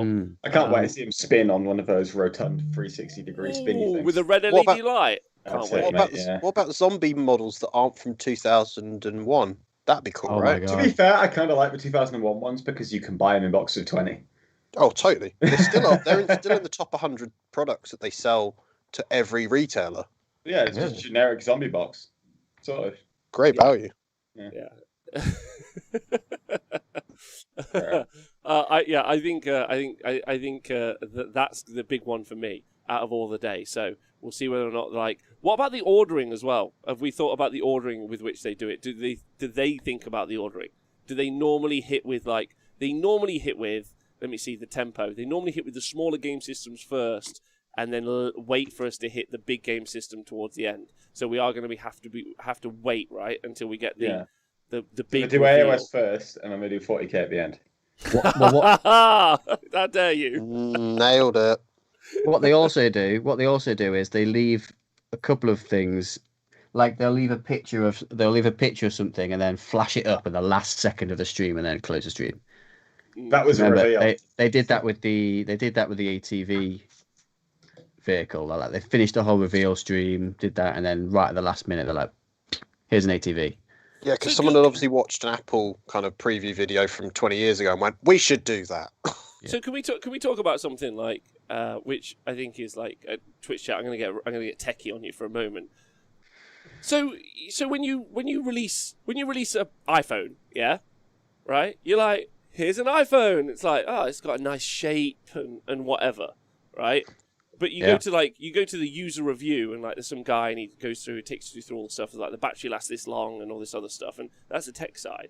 But this isn't like they reveal products like it's a tech reveal, but they don't reveal products like it's like a world or something they're trying to craft. And if I could give you an example, if I was just storyboarding in my head real quickly, if I was going to reveal, let's say the vampires, right? Let's say the vampires. If I was going to reveal them today, then I would have an in-depth 15-minute video that I cut to with maybe one of the writers in the background, really exploring the story, show some artwork and some other stuff. And then I would cut to the miniature with a miniature designer explaining some of the motifs and the reasons that miniature has that and how that integrates with the story. Then I cut to a rules guy and he'd talk 10, 15 minutes about some of the cool rules and the way that the challenges. And that's what I would want. You want the model's journey from inception to creation in the factory, and and then they put the rules to it. That would be really, really cool to see. But get that, and then I'm like, all right. Whereas what I'm really gonna get is shown the thing, and two guys go, well, that looks great. I can't wait to get that. Can't wait to buy so many of them. Buy lots of them. and I don't know about you guys. Comments, yeah. Yeah. And I guess my question is to the Twitch chat and to you three, is there anything else that you would like to, is the reveal enough, just seeing the thing? Are you happy to wait 3 to 4 months to find out what the story is, and obviously there's a paywall of the book, or would you be more interested in the product if you got shown, explained to you in more detail what the product is? Does that make sense? It's not about me being happy to wait for the story. It's because I can't be excited about a story I don't know about. Yes. Does that make sense? So, I just have no reason to care about the story initially, right? If I'm given an interesting premise and maybe a hook or something, then maybe I'd be interested to see that. It's with most things, right? Yeah. If anyone follows a long story franchise, a book series that's been written over 8 years or whatever, and that's not massively long, or a comic series that's been written over that long, then you're happy to wait, for the end because you enjoy the journey, right? And you can still do that with these characters at the end of the day. But I feel a lot of the time, you get the characters, you get the full story, and then they change it as they go, and it's more adding to the collection, the database of the universe, rather than the individual characters. Yeah, I understand that. Yeah, okay, fair enough. John, you got any thoughts on this? Well, companies like Blizzard or Riot, when they release a new big reveal, they'll often have one of those kind of big animated things. And then even if it's just something as simple as a new character, they'll go through the process, showcase a little bit about them, and quite often do, like you just said, going through all the kind of here's how we approach them, and this is all this. And it was I find that very interesting to look at, because then you suddenly go, well, actually, I might give this a go. Mate, I don't even. So when they do that, they do it not just for the like champions or whatever they're releasing. They do it for the brands. So the one that I found really interesting was the video they did about the LEC, where they talked about the concept of production to how they built that brand. Right. Yeah. I don't give a shit about the champions because one, there's so many, and also the lore is shit. I really don't care. But whereas I'm more into the esports side of sounds, but also it's written by Graham McNeil, so it's not very good. So sorry if you're listening, Graham. It's fine. I'm sure he's a lovely dude, but I'm not a massive fan of your writing now. Graham, sorry, buddy. But the brand of the LEC I really like. I'm really into it. And when they talked about how like it was all like a conscious effort to how they designed it, I found that really interesting because it was very much like building the story. I think understanding a journey of something, a product specifically, is always like, because with like something like an iPhone, for example, you bring the story yourself oftentimes to that.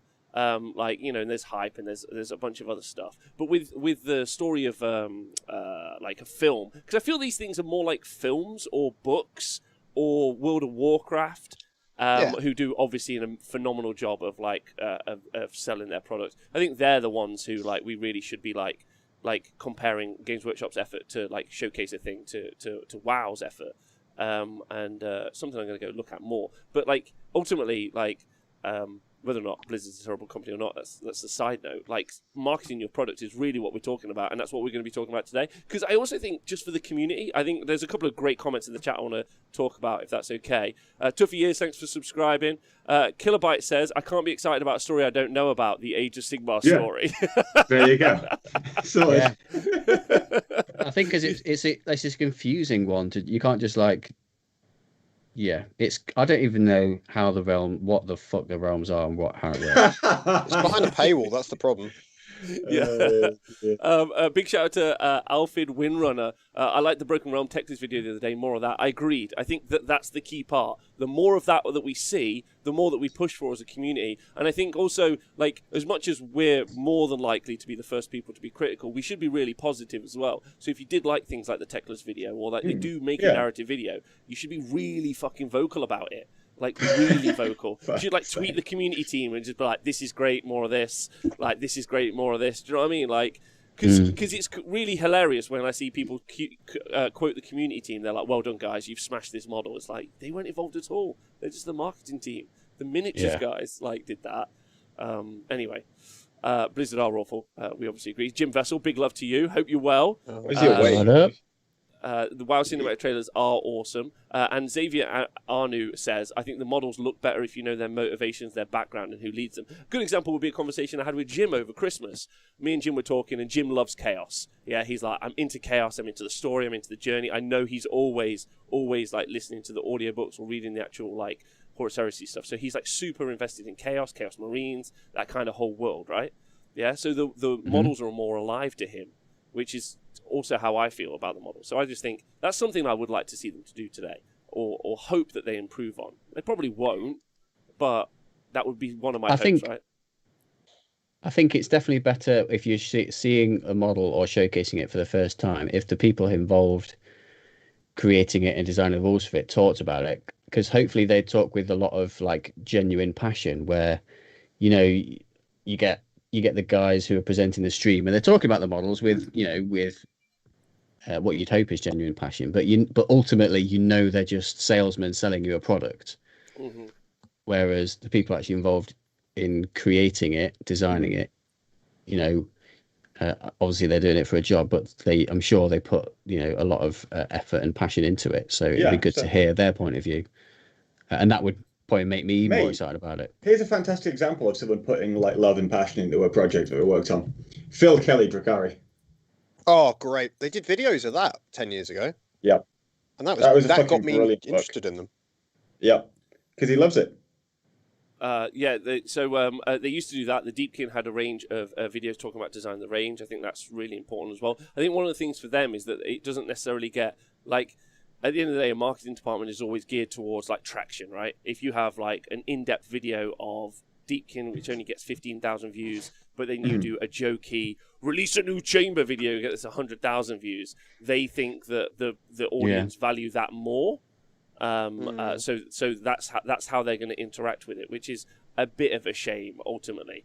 So apparently the Star Wars SWTOR.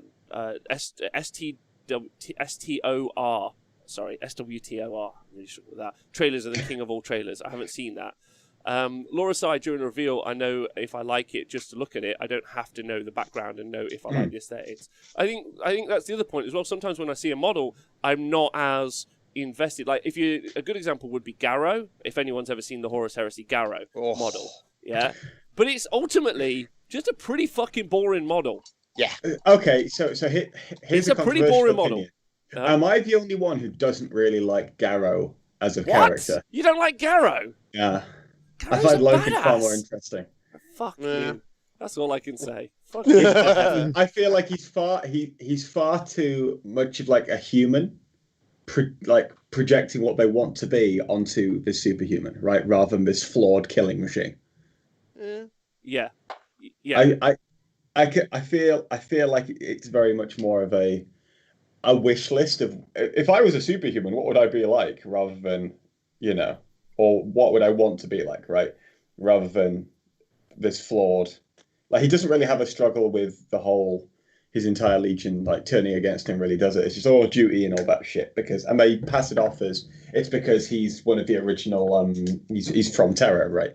Yeah. And he's not like a standard Death Guard, but at the same time he's still a Space Marine, man.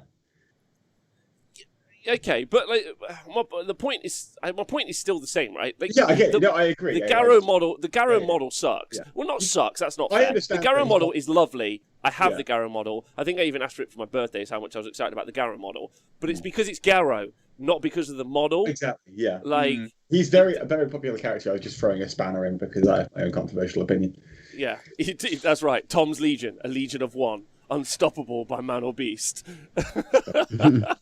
Number one, Darkly covered. He's the guy who tattled on the Horus turning traitor. Yes. So that's not Garrow. Garrow's didn't turn traitor. No, it didn't. No. No. Wait, what's happened? I can't. No, nothing. Gersey says after the total success of the 40k app, they are now producing digital version of 40k. Mate, they've extended the trial of that. It's when I was on the Forge World website, they announced that they were extending the free trial of the Forge World Army. Not Forge World. Forever. Yeah. Forever. They won't mention it live. Still wouldn't have it. Are you allowed to mention the 40k app in the chat? That's a good try. Right. Actually, have they done a reveal? Have they done a reveal since the 40k app? Since the app was released.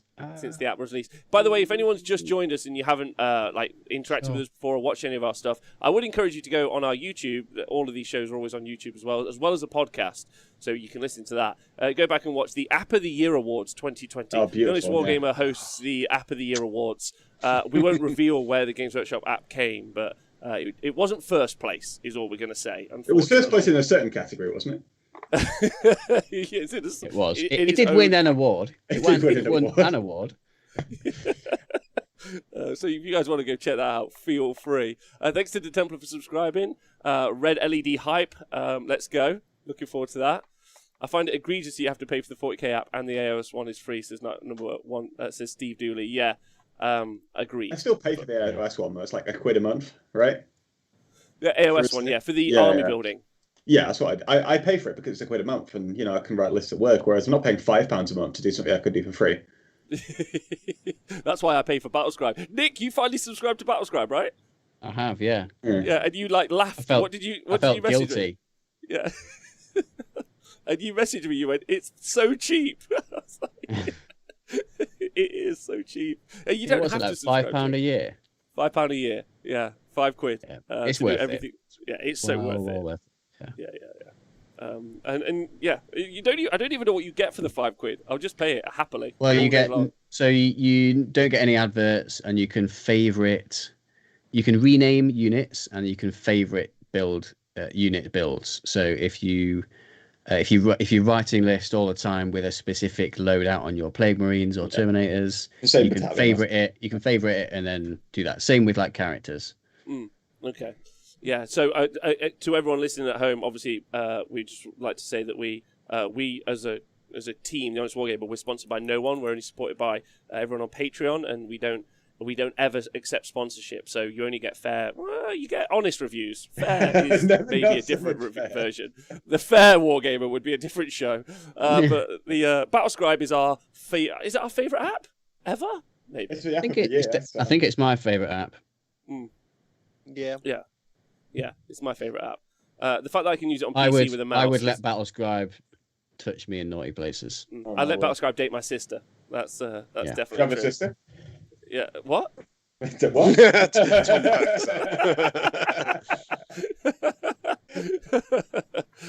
So maybe the new thing that we're going to see today is going to be their new app department. Maybe that's the new thing. True. that Yeah, we're gonna see. maybe Who it's a fired this guy? maybe it's a public flogging of the app team Do you ever have that in Harrods? as penance. So in Harrods, there's like a specific guy whose job it is just to like be brought downstairs and get fired in front of an irate customer. Oh. So live on air, fire the app team. That's what they're going to do. You! Hey, we're happy to have the app team here. How are you all? Yeah, we're doing really well, Eddie. Thanks very much. Well, you're fired. Yeah. Now go empty Go your back into the office. cupboard until we need to fire you again. Yeah, RIP the Assault Dice app, obviously. I think that's fine. Yeah. Rob's sister is just him in a prom dress with the cap yeah. and the beard. Yeah. Okay, let's go. I mean, I've I got look weird great. I've got feelings great about that. legs. Huh? I've got weird feelings about that. All right. Don't know what to think. Okay. Afternoon, Lee Bromley. Hope you're well. Afternoon to everyone who's joined us. Not long until the Yeah. reveal show now, which obviously will be on Warhammer TV, not here, but we will be reacting to it live, as we have done for everyone, the OGs of the live react. I'm very excited. Don't test our live reacting game.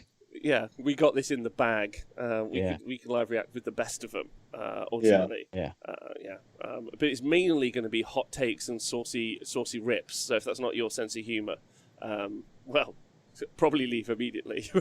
Yeah. Buckle up. Buckle up, you're in for a ride. Have they actually hired any experience, or is it still usual Games Workshop? That enthusiasm is more valuable. Dave Fraser, yes, enthusiasm or willing to work at a lower price, obviously, is the key part. Maybe they're bringing in an Apple expert to address the app problems. The problem is it's the local green grass. I'm an expert at apps. You mean apples? Oh, no. Oh, shit. I've got loads of experience with apples. Yeah, buckle up. Buckle up should be like how we introduce the show. Welcome to the Assault Game Movie Host Rob. Buckle up! Let's go. Bocking bronco of a show.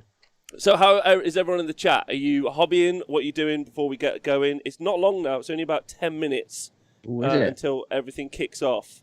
So I'm excited to know what you guys are looking forward to and what you're hoping for ultimately. So I doubt. I think if we do, I really want to see. I hope they've got a cinematic trailer for the vampires, because I think that'll be way cooler than the Lumineth one. Because I think more people who aren't necessarily invested in the Age of Sigmar story will relate to that one more, because it's more classic vampire themes, I guess. Mm-hmm. And why I'm excited about that release is one of my favourite dioramas I've ever seen. It won a Golden Demon. You know, it went viral at the time when it won. It was that one with Nagash on the chair. Yeah, sat in the throne with a big backdrop behind him, and then that vampire. Because what I loved about it is the vampire who was sort of kneeling in front of Nagash with his sword up.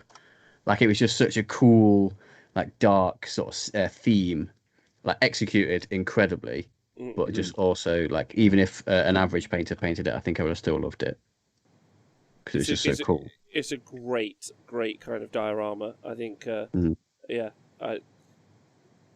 Why did you bring that up? Because it's related. Because it's kind of linked into the vampire release. Like, if it's in that sort of style, like that style of vampire, I think is really cool. Yeah. Okay. I think if we saw more stuff like that, I think we're going to see that stuff though. Ultimately. So Math Mallow says, imagine how good it would be if they did reveals half as good as the Total War ones. Yeah, they're pretty brilliant. Ultimately. Hey Jerry, big love to you. I hope that they release some Sister Battle Dice with the Emperor's face on one, as many symbols they put on them. Looking forward to the preview of the upcoming Winter FAQ. I'm really hoping that they don't release a Winter FAQ for Age of Sigmar before Tuesday, because my plan is to make myself a sign on Monday and go do like a viral picture. Just hold a sign. I'm going to walk down there, just to hold a sign. I'm hoping they don't release anything for Age of Sigmar until the Super Series starts up again, because I was very happy with our bands. Yeah, I mean, they've already released something, so it's too late. Ah, cunts. All right, okay. We'll have to smash them again, won't we? Damn it. Exactly. Anyway. Taking time from my studies to be here with you. Sanity demands some concessions. Big love, Helgi. Big love to everyone studying or hobbying. 2020 and 2021 not been the greatest years for everyone in the world. I know some people have had it been fine, but remember that you're doing great, whoever you are out there in the world. Not the easiest time. Me, Nick, and Tom always used to do this show live and in person. It's been really interesting doing it like via these calls over time. I think we've got better at it, but I still we definitely get better at it. Yeah, because there's just like you can't take those visual cues from people when you're having a conversation. Maybe there's like a slight lag. You're talking over each other. It's not quite as. But I think we have got better at that this format. Yeah, it's tough, and I'm sure everyone out there is just sat at a TV like somewhere, their house, and their missus or their fella or whoever, are like, you know, or their dog are like, why aren't you paying me any attention? But like, listen, it's really important. Someone's going to show me something that in 3 to 4 months I can pre-order from under a table. Yeah, this is urgent. It is really urgent. It is. Should we also do a shout out, which I think is fair, like, and I want to be fair about it. Feel like we should do a shout out for the presenters of the reveal show, Adam and Eddie, and are we excited about? Number one, they've been trying to do a stellar job. Maybe like we're not as impressed with the general format, but they've tried to show that enthusiasm that any salesman does, and you know I appreciate that. The other thing to say is, are we hoping for any special guests that we're going to see called in? Is there any that you'd like to see, or any that you'd not like to see? Oh God, I don't know. Are they Games Wokshop staff members? Oh, maybe like Jez Goodwin. He's always good, isn't he? Always brilliant. Phil Kelly. I want to see Phil Kelly. Mm-hmm. He's infectious. His passion is infectious. I want to see what's his name? Is it Pete, the guy who's the head of Books and Base? Yeah. Pete Foley, because he always puts whiteboard. Something on his whiteboard, which is like, they'll never decode this, but we always do. Yeah, can't fool us, Pete. And see what he gives away that's coming out, like he did Sisters of Battles, or and we also obviously want them to showcase that Stompers will be 500 points. We'll never not mention that, obviously, on the show. Which they're already okay in the game. A Stomper at 500 points would be we're in it. Tony Cottrell will be a controversial choice. Bags of fun on the show, but he's on the naughty step now. He is. That's absolutely correct. I really don't want to see Mike, because if we do, that means we're talking about the app. Mike Brandt. Yeah. Oh God. Well, no. Plus, he's got a face that reminds me of someone who wears sandals, and it's just it's an uncomfortable experience for me. Not with socks, no. Just that's it. I just look at him, I think you're probably wearing sandals, and that makes me feel uncomfortable. But that's a personal thing. That's not an everyone thing. Anything else, Tom? You don't want to see Mike? What else? I don't want to say anything about the app. You want to see nothing about the app? No. Okay. I've written it off now. We're done. Okay. All right. Yeah, Phil Kelly would be like a big the one. release of Cyberpunk 2077. It's just a complete mess. It's which was the biggest disaster of 2020? The 40k app or Cyberpunk 2077? So it's the best-selling game of all time, right? Cyberpunk 2077. Yeah. It's the most refunded game of all time too. Also that. Yeah. Hey, listen, when you make history, you might as well make it more than once. Yeah, there you go. Break all the records. The biggest launch ever. Another trailer for Not Astartes Blood Angels TV show. I agree. I would like to see their new stuff. I would like to see whether or not it's improved, because those early renders looked rough. They looked really rough. So I'd like to see if they've changed it. To be honest, that would be a good start, because I am genuinely excited for story. Like I love. I'm someone who struggles with audiobooks. I don't know about anyone else. I can listen to real non-fiction story audiobooks quite well, but I really struggle with fiction-based audiobooks. I don't know why, but I'm an avid. I always was like an avid reader of like things like the Horus Heresy or like any sort of like fantasy fiction or sci-fi fiction. So it was always kind of my bag. And the other medium for me for storytelling, which I find really, really digestible, is obviously TV or film. So I would like to see the 40k stuff given that medium and done in a really good way. So I am actually very, very excited for that prospect, ultimately, because I just can't do audiobooks. I think it's one of my missions this year, 2021, to try and slog through an audiobook. But I worry I miss stuff. I don't know about you guys, because the lore feels fairly important to me for 40k and Age of Sigmar. So if I miss something, I'll go back. And does that make sense? Yeah. I think I prefer, like, they've done recently things like the Gotrek stuff, and it's more of an audio play. So it's voice actors, like Foley artists, sound effects and stuff, and it feels like you're listening to a TV show rather than it being a guy putting on weird voices and kind of reading every little tenuous detail that sometimes, like, it doesn't translate when you're hearing it, perhaps. They definitely deviate in terms of quality of audio, like narrators as well, don't they, right? In the Horus Heresy books. Gotcha. Like, and you still get some ones that just like scream the like most boring detail. And the other ones that really bring you into like the actual story. So yeah, I totally get what you mean. Like you feel like you're very reliant upon that. Yeah, I just can't do it. Call them out, Tom. You called out I that don't author. Call them out. That author you I don't didn't know like what their earlier. names are. That's even worse in a way. Also, They're just voices. as I understand it right now, there's the Horus Heresy. So the only way you can get the story, if I'm wrong in the chat, please do correct me. So the most recent books have all come out as these special edition books, and there's no digital version of it. So the only way you can keep up with the current Horus Heresy story is to buy the overinflated price of the special edition book, and then everyone else who's into the story has to wait for either a paperback or a digital version months down the line. Is that right? They are doing hardcovers still as well. At the same time? At the same time. Normally, if not immediately, they do have like a couple of weeks delay. Okay. All right. So there is a delay between the two? I think so. I think it was the Primarch ones they were doing on a delay. Oh, but like things like apparently Solar they're War all and on stuff Audible. wasn't. No, apparently they're all on Audible. But they are on Audible. Upon release. Yeah. Thank you. All right. Well, that's sweet. If you're an audiobook dude, that's great. That's great. So it's only digital book. No, sorry. It's only physical book or Audible at the same time. It's only special edition book and Audible at the same time, and not both. Okay. Right. Okay. Whew. That's pretty intense. So if you're a regular reader who just wants a regular book for a tenner, no dice, sunshine. Nice. Games Wokshop have had that problem with their books for a while, though, that they always do the whole, we're doing a hardcover, and then 6 months down the line, when everyone's read it, bored, we'll release the paperback. Okay. All right. So,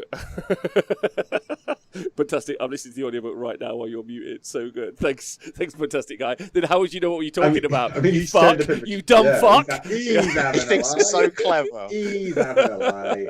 He's having a lie. He doesn't know there's a mute button. He's old. I'm flattered that he thinks that we're the audiobook, by the way. You know, I mean, we are high quality, but I don't know if it's quite the same thing, man. Jim, yeah, I know hardcover to paperback is super common. My question was, is there only special edition to later on hardback and then later on paperback? But apparently that's not the case, which is super cool. Because I thought the only way you could get the current story was with the special edition with hardback coming later, is what I thought. So if that's not the case, then ignore me and I apologise. That's exactly how it is, Rob. That's exactly how it is. Okay. All right, well, that's fucked. Okay, fair enough. And they have a problem with scalpers basically just trying to order. Until, I think, the last couple of books, before that, you could buy as many copies as you wanted if you got in quick. So people were just putting them on eBay, which was so miserable. Just so you know, guys, I am refreshing repeatedly to see if the React thing has started, and we are 2 minutes late, and we haven't even got the preview screen. It's okay. It's just going to be the preview screen. By the way, everyone for following us, thanks very much. We're not actually the official Warhammer TV stream. We're just some guys that can react to it. But please do tune into us whenever you can. We're live all week, talking all sorts of stuff, and we're pretty fun people to be around. So if you want to join us regularly, and we're also a podcast, so you can listen to us. You can watch us on YouTube. What else do we have? No OnlyFans yet, but soon we'll No. have an Only Jams. I feel like the in-jokes might not work when there's like 900 people that haven't heard the in-jokes in the chat room, to be honest. They wish we were. It's different music. Okay. Oh, hold up. I can hear it come back. we are. What are our predictions? Our predictions, real quick. All Definitely right, let's go. vampires. Definitely Lumineth. Oh, by the way, if you're clear enough to watch the stream, first of all, you can have us muted. It's perfectly fine. But we will be back here after it's finished as well. Yeah, we'll be here for the do whole come back time. So if you want to go watch that live, which we completely understand, and come and join us after for how we feel about it, you should, because it'll be a great time to do that. And if you're on a PC, you could have 2 tabs open, have them both open at the same time. Yeah, you can have them both open. Guys, it's sub-only chat again. I need to farm my points so I can ask Oh about stupid shit. no! See, Tom, I've been doing that this week. I've intentionally had it on and not muted, but having the tab Rockets, muted in the browser just to farm Rockets, thank points. you for subscribing. Also, if any of you want to throw your free Twitch Prime subscription to a channel that definitely needs it, and not Warhammer TV, who definitely don't need it, as the man who set it up, I should know, then please do subscribe to The Honest Wargamer. We've got some cool emotes in the chat, which is quite fun, and yeah. And Rob gets to eat. Yeah. Oh, that's the important part, but yeah.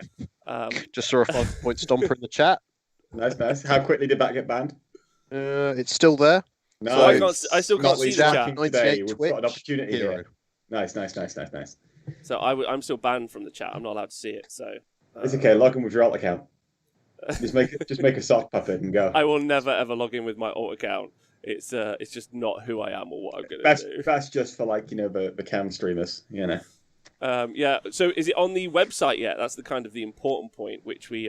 Thank you to JBM, Drucifer, all for subscribing. Oh, Adam, Ambiguous Pair. Thanks, guys. Thank you so much, Agmember. Oh wow, you're all brilliant. Thank you so much for subscribing. Yes. Super great of you. Fantastic. Yeah, It's what we want, guys. You're all great. Yeah, JBM 2 years. Ambiguous Pair 500-point stomper. Let's go. Oh, it's Eddie. He's got a more cropped-in shot today. Yeah, have you guys seen this? That's I That's can't way see too the orcs close. behind him. Don't like this. Why is he so close to the? Why Can't is see his his mouth face... properly. Also, Adam's face is closer as well. So you can't see out his window, mates. You can't go and find where he They lives. do have a different overlay. I mean, I how do you feel about this? Right, it's a very formal kind of intro, and yes, I'm very much looking forward to getting into today's games between Bolton Wanderers and Wickham. You know what I mean? Yeah, it's super weird that so the framing's bad. It's a childish take, but we're just gonna say it. So the framing's bad. I think even most of us have backgrounds on, and hello. I feel like they should at least have a green screen and some sort of cool background to make it look a bit more professional, right? And I'm going to be changing my framing as soon as I can get a USB extender. So it's we're actively thinking about it. Yeah, I'll tell you why we've done this. Because they're closer to their heads, there's more space for them to lift up the box above the table before it appears. But the bottom half of their face is fully missing. Yeah. This is terrible. This is really bad. I can emphasize that, man. This is really bad. This is actively worse than other streams that they've done. Where Okay, but just testing something out. But just Games Workshop, they're not fussed about testing something out and then it blowing up in their faces. Fightingcast is a great example. They're just testing it out. If it doesn't work, then they'll revert back to the previous thing, even if it takes them a decade to do so. It's absolutely fine. Oh my god! Adam Tro is asking everyone in the chat is from, but won't tell us exactly where he lives, so he can stand outside his window during reveals. That's a throwback to Stream Street. Okay. To the Reveal Show 4, where I threatened to stand outside his window with a sign saying 500-point stomper. It's okay. We need some GeoGuessr pros in the chat. It's all right. We got this. Big shout out to Curtis. Big love to you downstairs. I hope you're well. Strap yourself in. Wait, buckle up, boys. That's what we say, right? Buckle up. That's a new show phrase. Oh, boy. Buckle up. Why are their faces so close? It's infuriated me. So we can see their passion and excitement. By the way, there's a Necron just on the butt plug in the background of any shot. By the way, I know more about it. This just feels like I'm doing a Zoom call with my mum, and she's got her iPad, but she's holding like she's reading from it. It's just oh god. Listen. I will never hear a bad word said about. I won't hear a bad word said about Eddie Eccles. Like, I fucking love him. He's a lovely fella. He loves Warhammer. Like, I've said this every his hair show. looks untidy. Yeah, like, I mean, he's What? friends with like a horrific narcissist monster, but like that's a different conversation. Like, he's a great dude. So, but his face is so fucking close to the camera. At least it's in Show like focus. this for the rest of the show. it's fine. They are so close. I couldn't see the squig. Yeah, I couldn't see it either. There's It's a so squig? fucking weird. I just love the reflection in the camera. Oh god. Oh, dear. Wow. Wait, so Tom? Like, you've been watching. I know you watch League a lot, and other stuff. Yeah. John Nikos, Scott B makes the point in the chat: $3.6 billion pound company. Sorry, streaming product reveals from two guys' bedrooms. I agree with that. Like, there must be like. So there must be in-house solutions for this. So with the league stuff, so a lot of them are doing it like bubbled anyway.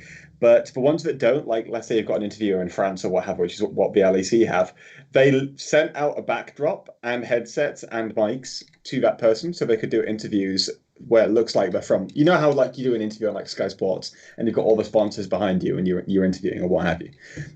They just set up that situation in that person's flat. Yeah, but Tom, like those companies are making millions of pounds. I know. You can't expect a small indie development on. company like Games Wokshop Yeah. to set up. Those companies are owned by the Chinese government. Of course they can do that. Couldn't they just socially distance them in a studio in their building? That and would just do it require that them to way? build a studio, though, mate, and they don't have enough space in their studio for the actual factory. So, I mean, Well, so I'll give you a quick in-house solution. I'm currently inside the T-Sports arena, and as you can see behind me, this graphic, as good as it is, actually isn't really there. It's not No actually way! there. Not. It could Is it be not? anything. no, there is a room where it is actually there now. There is a room. It doesn't say that specifically, but yeah, there is a physical set behind me, which the green screen is hiding, because it just looks a little bit nicer. But yeah, you're right. This is not real, and so you could have number one, and also the camera isn't right on my face. There's a famous clip on Twitch where a guy is like streaming with a fridge behind him, and someone in the chat asks him what's inside the fridge, and he goes to open the fridge, and he just picks it up, and there's a cardboard cut out of the fridge. That's amazing. There is no fridge. I lied. So how can we trust you then, Rob? Because you say you're the honest wargamer, but that's very dishonest. I mean, This he was is- honest this about is- it being not there. So I'll change it. I'll change it up for you guys while we crack on, shall we? Hold Okay, on. yeah, you go for it, mate. Off you go. You enjoy Um, yourself, pal. Can you make it look like your bedroom? This is his That's like- bedroom. I don't, there's a not enough. hobby bedroom. There's not enough pictures of chandeliers for that. Fucking hell, okay. The 3 chandeliers in mine. We need closer ups from you, lads. Show them. We're not getting any closer. Not getting close now. There you go. My arm only goes so far. So Thanks, will that do? Scriver. There we go. I don't want to. Scriver, we just criticised it for being shit. Why are you copying it? Yeah, don't do that. It's the Temporary. worst. Fucking terrible. Stop it. So that's been fun for the stream setting up everything, so it wasn't terrible. Does that mean that they didn't? Is it just on the back of their? Is it probably sat on top of their monitors or something, and they've just pulled the monitor forward or something? I don't know what it is. The reason it could have started late is maybe Eddie's camera, which might be located on his laptop. Yeah, maybe wasn't working because Adam doesn't seem to have changed position much. But Yeah. it's still like it's also like, why do we need a third? An eighth of that box to be his name? Like, it's a lot anyway. You need to Doesn't make matter. sure you know who he is, motherfuckers. Yeah, there you Yeah. get into it. Yeah. Anyway, Which is I Eddie love how childish fucking we are about Eccles. the takes on this. It's so good. I mean, we've got It's nothing else so to talk about. We need to reveal some shit, so we've got some content to leak. Come on. That's true. That's Yeah. important. Come on, chop chop. Well, what mug was he drinking from? That's what I care Is about that, now. is did the that come little out from under the details. table? I don't know where it came from. Oh no. Is it a reveal? I don't know because I've got the stream muted. So what do you think is going to be the first one, if that makes sense? Lord of the Rings. You think they're going to go Lord of the Rings first? Next narrative book for Lord the of the Rings. secret one. Yeah. I don't think they'll do the secret one first. I think they'll do Underworlds first. They'll do Underworlds first. Why? Because they're revealing the rest of that vampire Because war. it's one of the small. It's not like the big games like 40k or Age of Sigmar. It's like, one of the side games. So they'll like ease people in with that. Right. Okay. Get people just a little bit Excited. Okay. What are Wanna we go- actually talking about right now? Like, what is there to talk about? I'm not sure. Not Well, right. I'm not listening to them. Oh, would I'm never really listen. excited to see what I'm going to reveal from under my desk in an hour. But yeah, great. Brilliant. Right, change my backdrop. So that's perfect. What have you got now, This is Rob? just me and this guy. This is the perfect meme. Oh, this it's is Bernie. how Okay, fine. Bernie at the inauguration is how I feel waiting for the reveals. Yeah. This could have been a Zoom call. Why is this even a live thing, says Scott B? It's not like they interact with the chat. Just make some proper decent reveal videos. Scott B, agree with you. Cameron Richards, hello. Jabba AOS, thanks for subscribing, you little angel, for 3 months in a row. That's great of you. Nice. Deeply appreciate that. We're closing on about 6K, by the way, as well. And thanks to Snuggles for subscribing, and Soggy Chips for subscribing, and Rockets for subscribing. You're all great. Games Workshop make my own podcasting skills look almost semi-professional, says Neil Kerr. I'm already so bored with the Warhammer Yeah, but statistics. I reckon that Games Workshop don't use Zencaster, Neil, so I reckon you're already outstripping that, mate. Zencaster. There you go. Yeah, I don't know. Oh, God, come on, guys. Let's go. Come on, guys. Seriously. Seriously. What is it they could be possibly talking about? It should just be quick intro. Let's get on with the show. Yeah.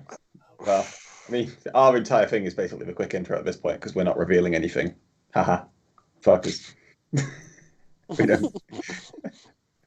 Honestly, the reveal. I just want to know. Like, so someone just said, all I ever do is I just watch the article. I just wait for the article the day after on the community site, which they normally do. I They normally said just wait they're for going to WhatsApp reveal to something send. in a minute. Okay, All right, start sweet. your timers. Are they Minute's Are they time. taking questions from the Twitch chat? Well, After, you could after unmute them. everyone has looked at stuff. Oh. Right, I'm going to quickly check my emails because they've probably sent me it there.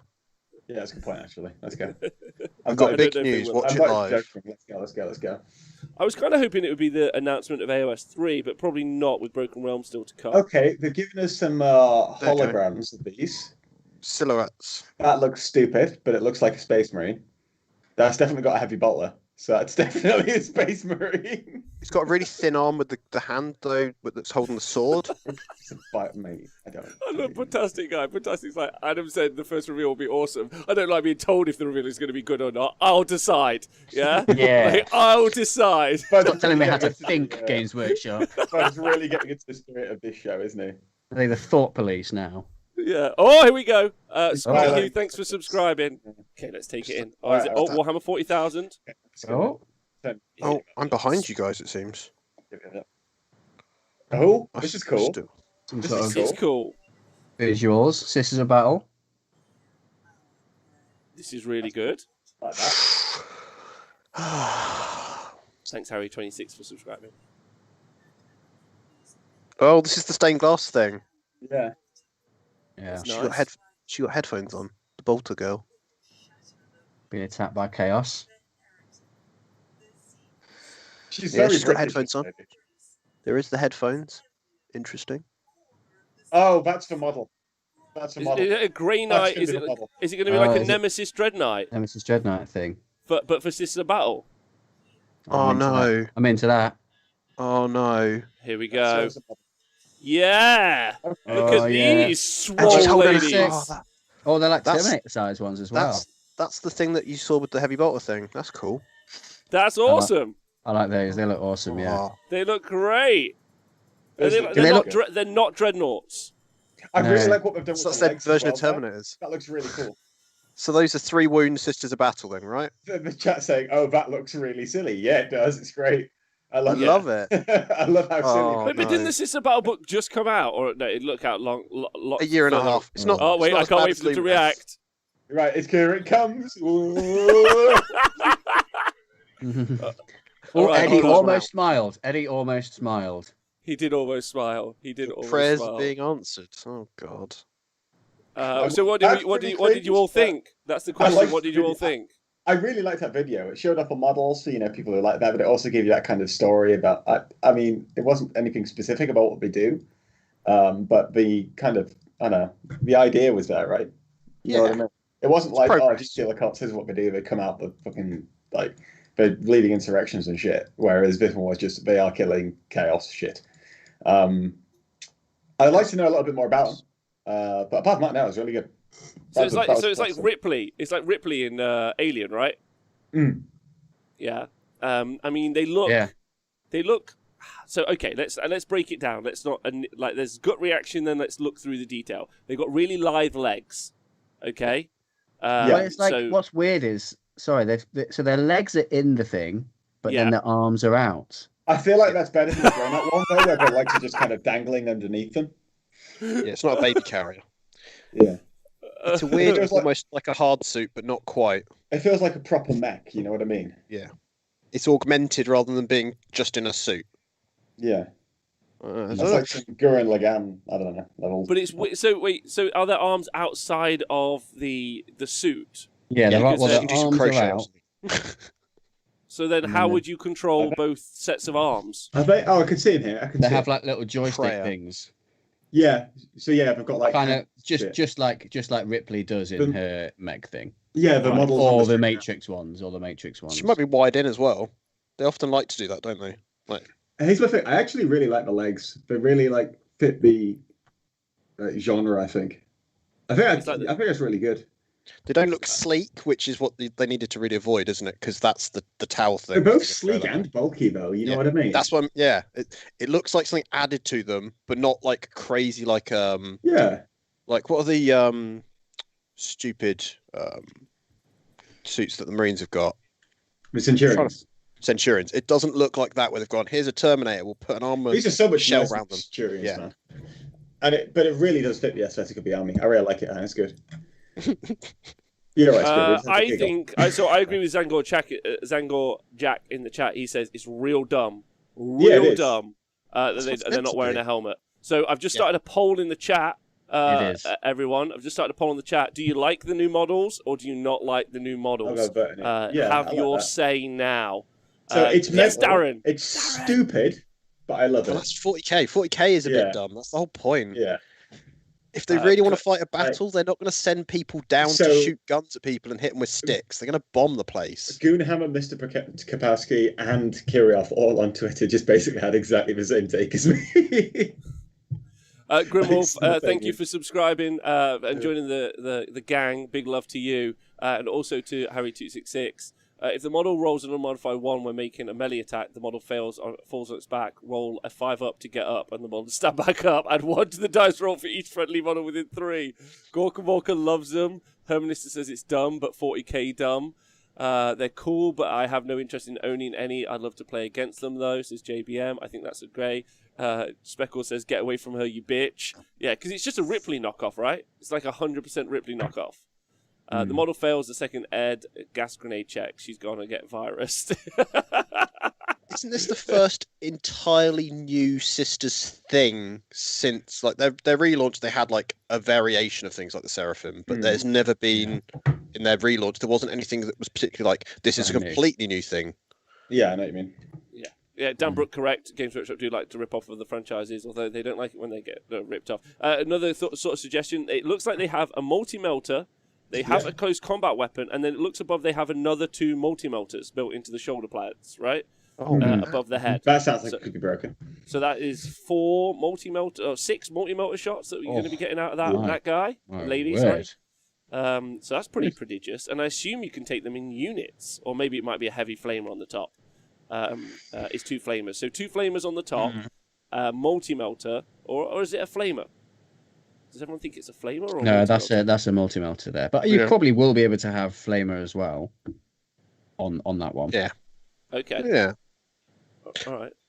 I mean, they spend a long time now looking at this model and just talking about it, right? Like, at least it's not a really close-up version of the model where we can only just see the top half of it.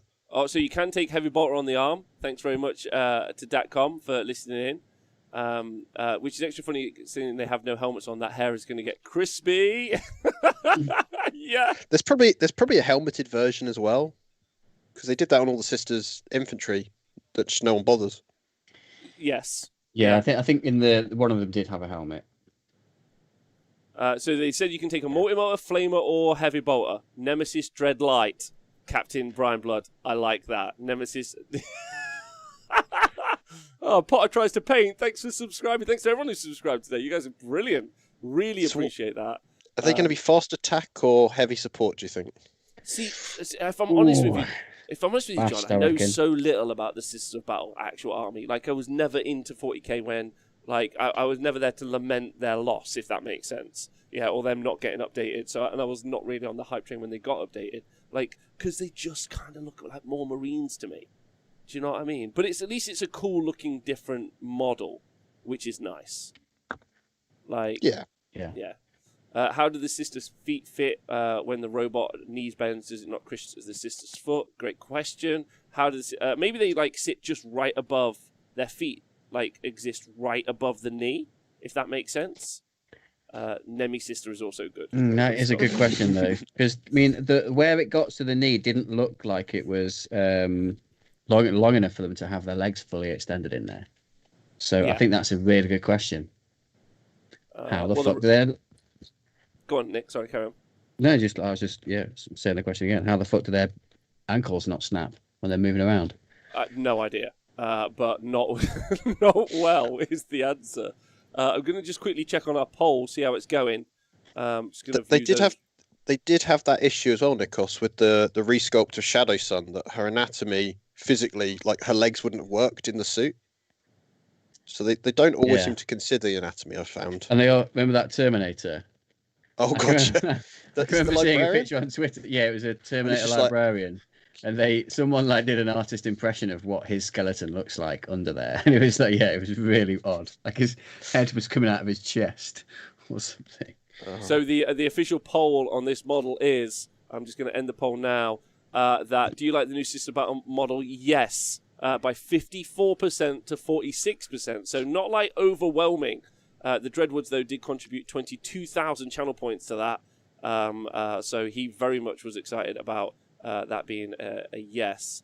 We have to only go with that though, Rob. That is now that's won. That is the will of the people. Yeah. That is the decision. It's So true, it it's has true. been decided that yes, it is indeed a good model. Not really sure how.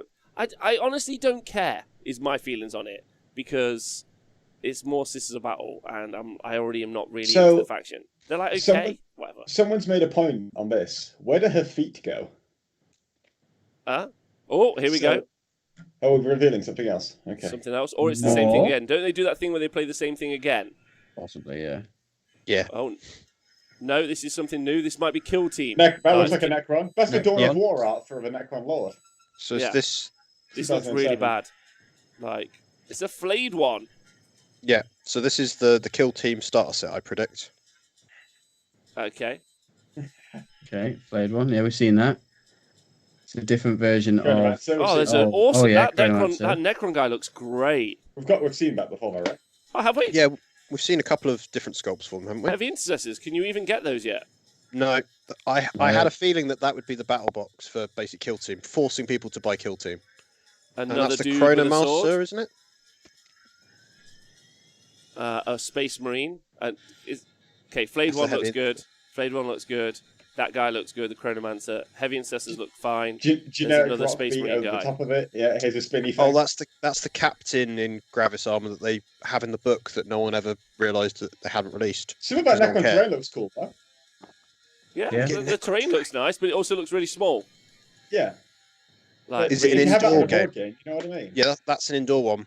Okay, so like I would just like to say right now, number one, really in for the music. I agree with Scott B. Loving that, and also agree with Ty winning. Why do the graphics look like 1999 Sega Saturn? I agree with that as well.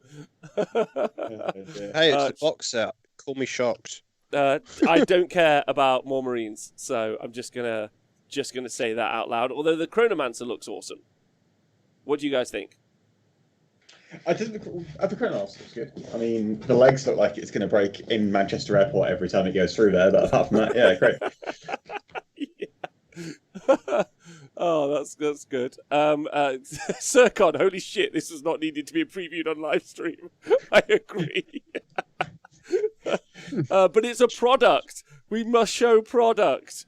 So yeah, the Chronomancer. Nick, come on, you loving the Chronomancer? Yeah, it's cool. Have you got any good rules? I hope he's got a some longer rules. chin than everyone else. He's got a very long chin, like Yeah. the longest of chins. He's a Chad, is what he is.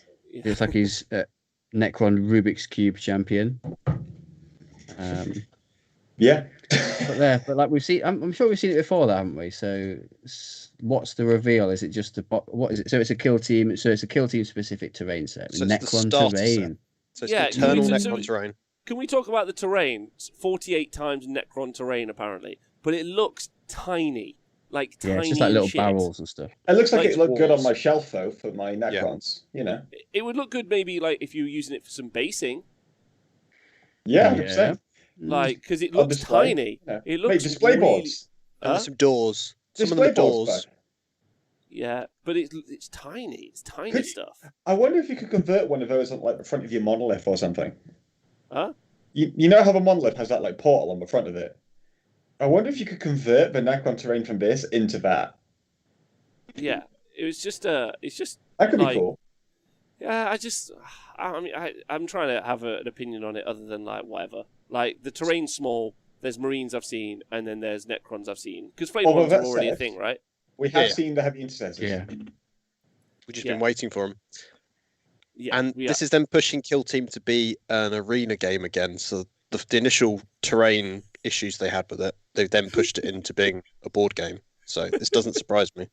double-sided game board reminds me of the. I don't know if you guys ever remember the small, weird-shaped 4x4 battle mats that Games Wokshop produced, which were Oh, ironable. yeah. I don't know if you remember they were ironable, and Yeah. the reason Why would that you they- need to iron it? because Like, Heather. because they shipped them folded, so they had Yeah. creases when they got there. So they did that with the Underworld's battle mats. They came to you folded up, so you just had it quartered the whole time, and it just looked Okay, rubbish. we've got an image, 40 pieces of Necron terrain. It's Although- 9 pieces shown and 39 skulls. Talking about the 48 pieces of They say Necron 48. terrain. Mate, says it's 48. only 4 doors, man. Oh, Four my doors, God, 1, 2. Are they counting like the doors as individual bits? Yeah. 1, 2, 3, How they 4. tried to Fuck justify off, And are like, they? you see the little boxes? They've got to be counting those as individuals, mate. Come on. It's going to be some price point. Do you think it's going to hit 100 quid, or do you think Also, it's going to be cheaper? 5 space 100 heavy quid. intercessors. 105. Mate, you can't charge. Mate, Indomitus with 125. You can't charge 105 for this. No, Yeah, You can't. can't, mate. Yeah, You Blood guys carry on. Bowl. You guys carry on the show. I'll quickly No. pop Blood out Bowl for a was sec. 8 Carry on. That's 5. 12 models, mate. You can't do that. Come Yeah, on. Blood Bowl was 12, and you get 20, 30-ish models and a Mate. hardcover rulebook. So Yeah, I think it could even be 85. It depends on how they're classifying the terrain, right? If they're classifying the terrain as models, then maybe they bump it up. But mate, 85 is far too much of that. Like, I don't know. Well, so you got the flayed ones. They're like what? They're probably like 20 to 30 quid. Let's say 30 pounds. The heavy intercessors, Ink- that's gonna be 35 pounds. no. 2 characters, they're like 20 pounds 20 each. each, yeah. That's that's 100 pounds in models Yeah. alone. Then you've got It's all eight- the it's terrain. 85. Okay, And well, you get objective cards and the rule book as well. okay, but if I don't give a shit about like the rest of the box, like I'm not going to spend 85 quid let them and split a box, right? Yeah. If people are going to split it, you're probably going to see people spending like 50 quid for the Space Marines and 35 quid for the Necrons, right? But you're not going to spend 50 quid for those 2 Marines, are you? No. So it's just you're not going to get people buying it to split it because you've got an inflated cost because of all because of all the extra shit you don't care about. Mm. You know what I mean? So Yeah. let's say like take the 85. Okay, let's split it like evenly. So you got £42.50 for each side of the box, and assuming that it doesn't matter who takes the terrain. Is anyone going to spend £42.50 for either side of these? Maybe someone does it for the Space Marines, Yeah. but I can't see anyone doing it for the Necrons. At what point do people start spending money for the Necron side? I don't think you do it until you get to like £30, because flayed ones you need loads of if you're going to use. Chronomancer is fine, Chronomancer is a pretty good HQ, but you're not going to use the flayed ones too much. Like maybe £35 for the Necron side. At that point, you need to weigh it up by saying 50 quid for Marines, and then that's too much. But then we're assuming it's going to be 85 quid. I feel like that seems to be the base at the moment from Yeah. what I've experienced them doing them. And if they're only releasing this box and not them singularly, that will it will get people buying it purely because people will Right. be. We've waited long enough. We want it now. So Because that's what they rely I on. feel like if you are a parent in lockdown with 2 kids, Yeah. this is a good buy though. I Yeah. don't think it's a good buy for splitting. I think it might be a good buy for that because you can plonk it in front of the kids and say, right, this is your new quote unquote school project in lockdown. Yeah. You are going to build this, spend a week building this. You're going to spend a week playing it, right? And then we're going to do all that kind of stuff because it's good to like 85 quid to entertain kids for 2 weeks. It's decent. Although you have to buy paints and brushes as well, right? But so then you get like 2 like paint starter sets, and then maybe it works. It's like, yeah, keep the kids occupied for a couple of weeks, and then at that point, I feel like parents go for it. But I feel like it's something for people who actually collect either V2 individual armies and who aren't interested in kill team necessarily. Then it probably isn't something for you if it's at that price. Yeah. Which I would assume it's not going to be any lower than 85. Yeah. Yeah. Yeah, it doesn't seem very good value if you're splitting it. I agree. Yeah, agreed. So yeah, so that's so. Just while I was away for a second, I just had a quick thought. Like going back to the sisters models, right? Yeah. What's the delivery system for the rules for the sisters models? Because obviously the codex is already out, right? Or that codex is done. So is that a new codex for the sisters coming soon, or is it gonna? Are they gonna be updating some of the model/rules via like some sort of campaign books? We obviously already know that there's a campaign book with Death Guard and They were in the Admech. Death Guard one. In that book, it mentions sisters as one of the symbols, I think. Right. Okay. So we definitely Think. are getting. We will be. So the campaign book will be delivering us rules for the sisters stuff via the campaign book. So And there we sisters go. haven't had a 9th book either. So although it's a new book, like relatively, it's like 18 months ago. It was Christmas before last, right? It's still an 8th edition book, even if it was maybe written with No, intent. so actually, it really points out. So actually, two of the armies we're expecting to see. So we've seen the Slanesh stuff last time, and then we've seen the Lumineth stuff is coming via a campaign book as well. So it looks like this is the way of the future. So what they're going to do is they're going to take a codex or a battle tome. They're going to give us 75% of the units in it, or maybe half, and now we are now into campaign DLC teams. So you're getting models attached to your DLC campaign book is what we're going to be seeing in the future, it looks like. Because I do wonder if they will also be attached to the campaign book, there'll be new Death Guard models as well. If there's new Sisters models, there's no reason there's new Death Guard models, right? Or new Admech models, which will all be integrated in. Okay, we've got a new video coming up now. Let's go. Yeah. Okay, another video. Titanicus. Nice. Okay, Really? I turned it off. Hold on, Whilst it's a this narrative one's showing, video. I'm going to disappear. Okay, this is a Back cool in a second. video. That robot Oh, looks no, That it's- looks like right. Have you seen like did any of you guys play Tiberian Sun? Love it. You know, like the intro videos that you get at the start of each mission. Yeah. It looks like that. Wow, that's big. Look at Although that. higher res, I guess. Oh, that's weird. Is that It's like knight sized. Basically Yes. a knight. Oh, hold up! I need to see some. So it's bigger than their scaling. current. It's like almost it's like a third bigger than their current Titan. Cool, Holy but shit, that's huge! I just saw that in comparison to the Diddy Knights. it's man. Heavy it's battle huge. size. It's huge for a mini.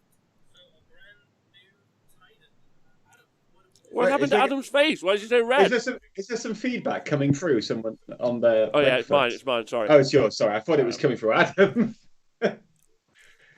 Titanic is Yeah. popular. That is not a dead game. I never said it was. yeah. I never said it was dead. Or is that a joke? Is Dave being like sarcastic? I feel like steering deliberate juice. That's fine. The legs. You know what? I like it. I I think don't it like it. I don't I like the think it looks shoulders. fucking cool. I think the shoulders suck. How are you going to make like a Titan the size of the city look aesthetically pleasing? We can't make it. We can't even make a city look nice. I live in fucking Sheffield. We can't do it. I don't know. Like I don't love that. Ultimately, the buy-in for Titanic is way too high for me. Is it? I haven't looked at it. Yeah, I just yeah. like looking at the cool toys. Go look at it, Tom. Go Okay. go check. Like, does anyone know what? I mean, I imagine this is a one model army. So I the imagine Warhammer TV chat, no cathedral, 0 out of 40,000. There's no cathedral on the top of this big boy knight. That's very disappointing. Yeah. Also, yeah. Like, What is it? Is it an Imperator? It's a No. War Master. War Master. I've never heard of that before. I think Yeah. it's a new one. It doesn't have a church on it, so I don't care. Captain Brian Blood asked, do they have sell Titanicus in Australia? It's priced so incredibly unreasonably here that I haven't heard of one Australian collecting or playing it. Everyone chat, remember, compliment Rob's sexy lumberjack vibes. Thanks, Devil's Evil Cat. Appreciate you loads. I wish I'd have read that before I read it. I didn't encourage him to say You just that. saw compliment Rob and were like, I'm going in for that one. The sticker shock on Titanicus is expensive. John, you know something about Titanicus. Like, do you know how much it costs to collect an army? How many dollary dues? Like, what am I looking for a maniple or whatever the flip it is? So the knights, the little knights are like 30 quid for 3 of them, and you can end up having like 12 of them in a game. The So, big knights are 150 the big titans are like the price of a knight. What? So it's not a cheap thing. Wait, like so what 40k knights. It's big bucks still. It's like I think it's like 65 for the current Titan. yeah, What, for a warlord?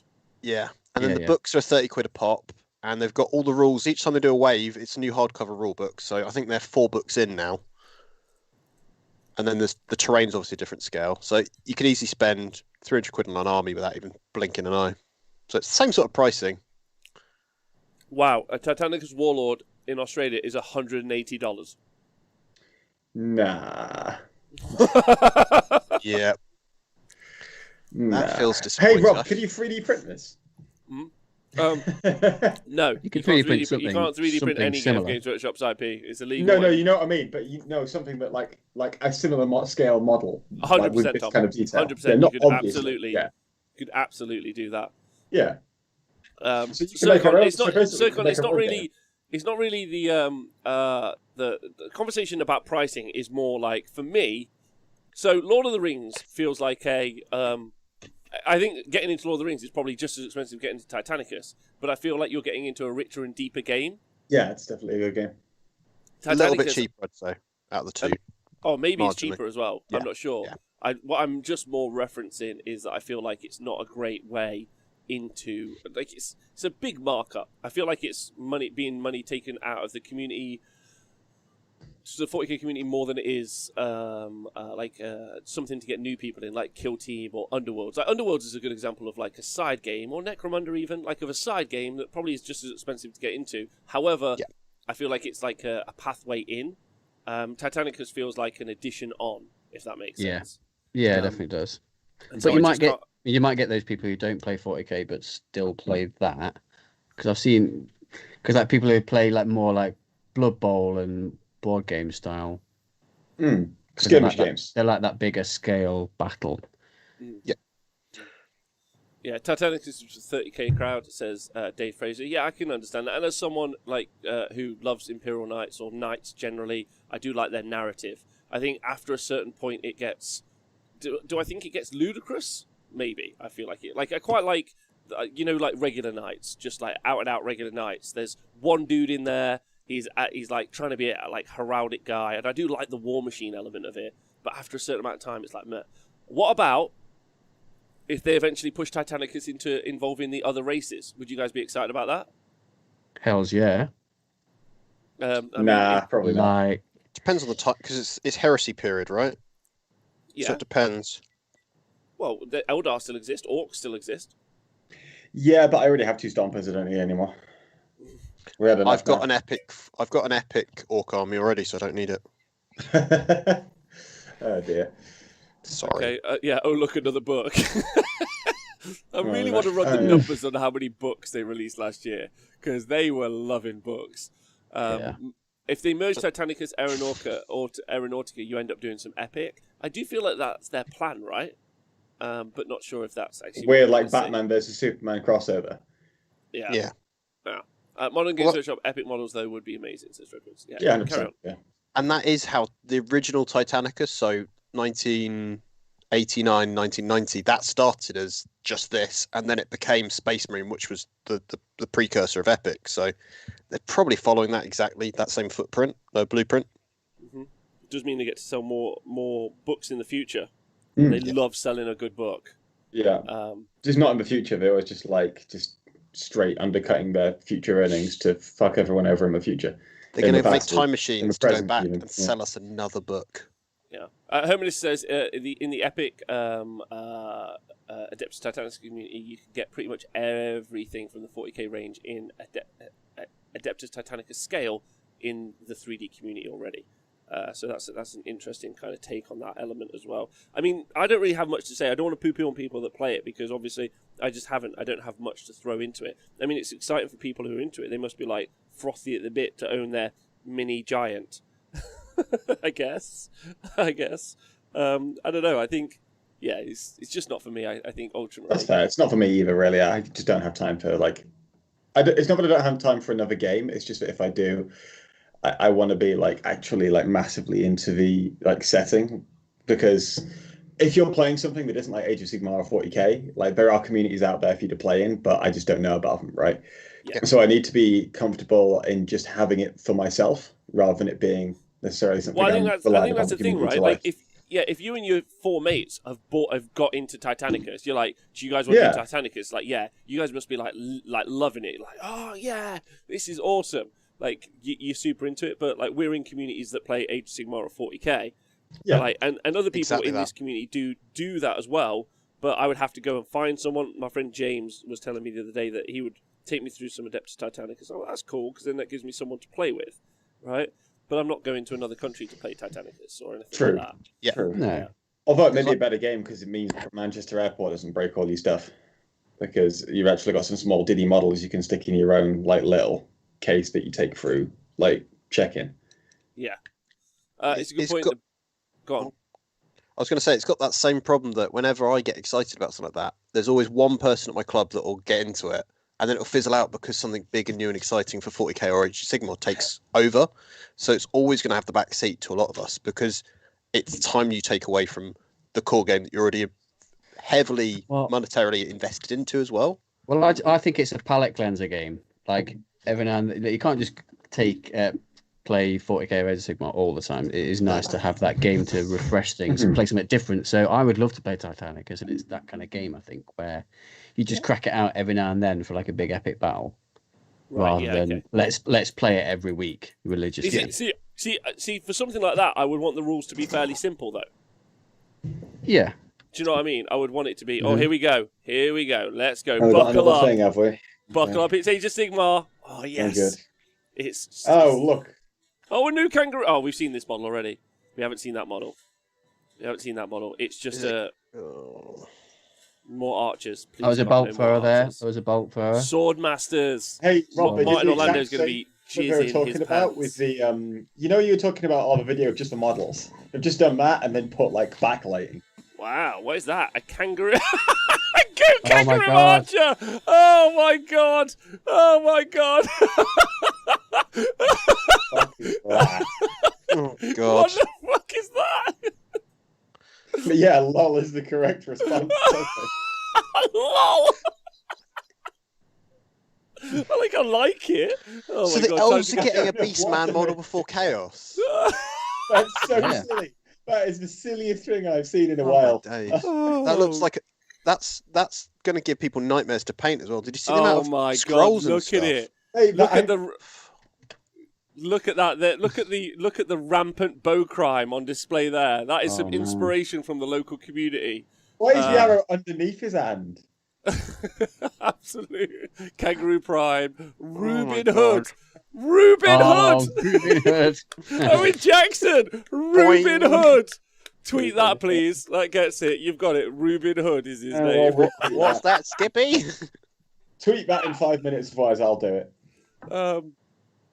Man, if Lumineth had launched with this, I'd have went for them, which is the exact opposite of what intern Matt said. He's like, they've ruined Lumineth Realm Lords. They've gone from serious elves to.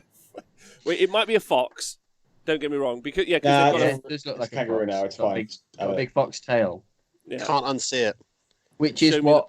Can anyone remember the cartoon of Robin Hood when he was a fox? Yeah. I remember. The Disney version. Yeah. Yeah. In the 90s. So He's got so maybe- many arrows. How do they not fall out of the quiver? I know that that's not important. Magic. But Magic, for Rob. God's sake. Magic, mate. It's magnets. Yeah, how do they work? So they got a Just magnet at the magnetized the bottom. tip of his Wow. arrow. Yeah. to the bottom. Can we just talk Yeah. about F4 Iction has just made a really good point. Like, is this Games Workshop's first close-ups. official? Is this Games Workshop's first official furry? Oh my god. No, I mean the cows count, right? Yeah, the cows, aren't they? No, this is a full furry. The Firmineth Furlords. Yeah, Crouching Tiger, Hidden Kangaroo, also good. Who knew elves had personas? Excuse me, where's my phone? I need to go and tweet that. Right, so I'm watching it. I need to go. I need to tweet that. I'm stealing that. Yes. Thank you so much for giving me. Who said that? Who knew they had personas? Tommy Butters. Well, thank you. I'm getting that tweet out right now. Who knew? The Space Wolves were just LARPers unleashed, Ivy. Oh They my weren't fully committed to the cause of crinkling. But you guys aren't obviously like. What do you guys think? Like, what do you guys think of these? I don't know. I'm still. I was it's indifferent so about them. stupid, but it's brilliant. I was super indifferent, and it's literally how long since the Lumineth book came out? 8 months, and it's getting stuff added to it. It just feels like This is their new people have thing. put- This is what we're talking about now. This is their new production method. It's release half, 3/4 of a book, DLC and a campaign book later. How else are but they going to do also books? front load it. So they front load it with a limited edition book with a way of only getting the models as well. I'm still waiting for Owen to tweet about Reuben Hood, otherwise I'm going to steal it. Reuben Hood's the best one, but I like that. But Come on, Owen. Come on, mate. I'm waiting.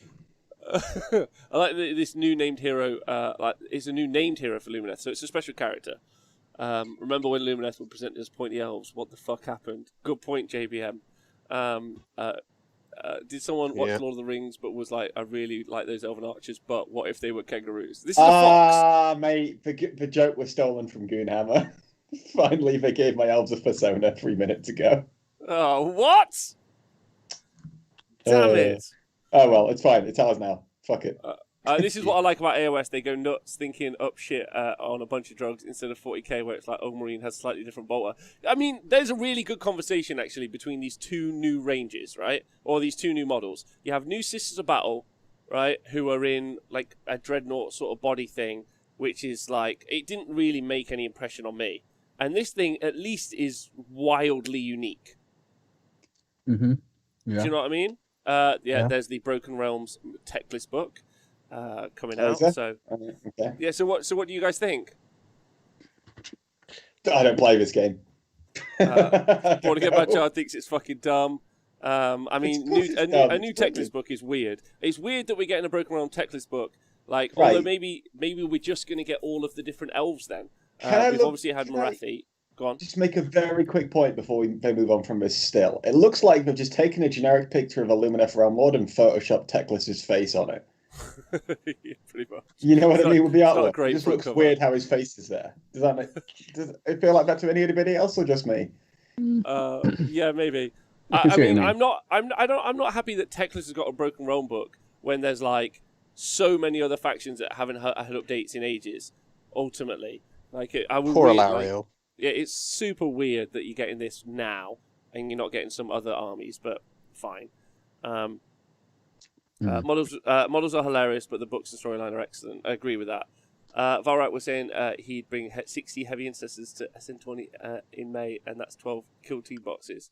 Okay. Does Valak want me to write him a good list? Because that ain't it, Chief. You'd all have to teach him how to play. It's all different things. He'll be fine. He'll be fine. Space Marines. I just want a more than 3-unit choice for my Iron Jaws. Zangor Jack, I agree. I think that it's a bit disappointing ultimately that there's more technical stuff because pretty much there wasn't a lot of releases for Age of Sigmar last year. Like when it comes to like some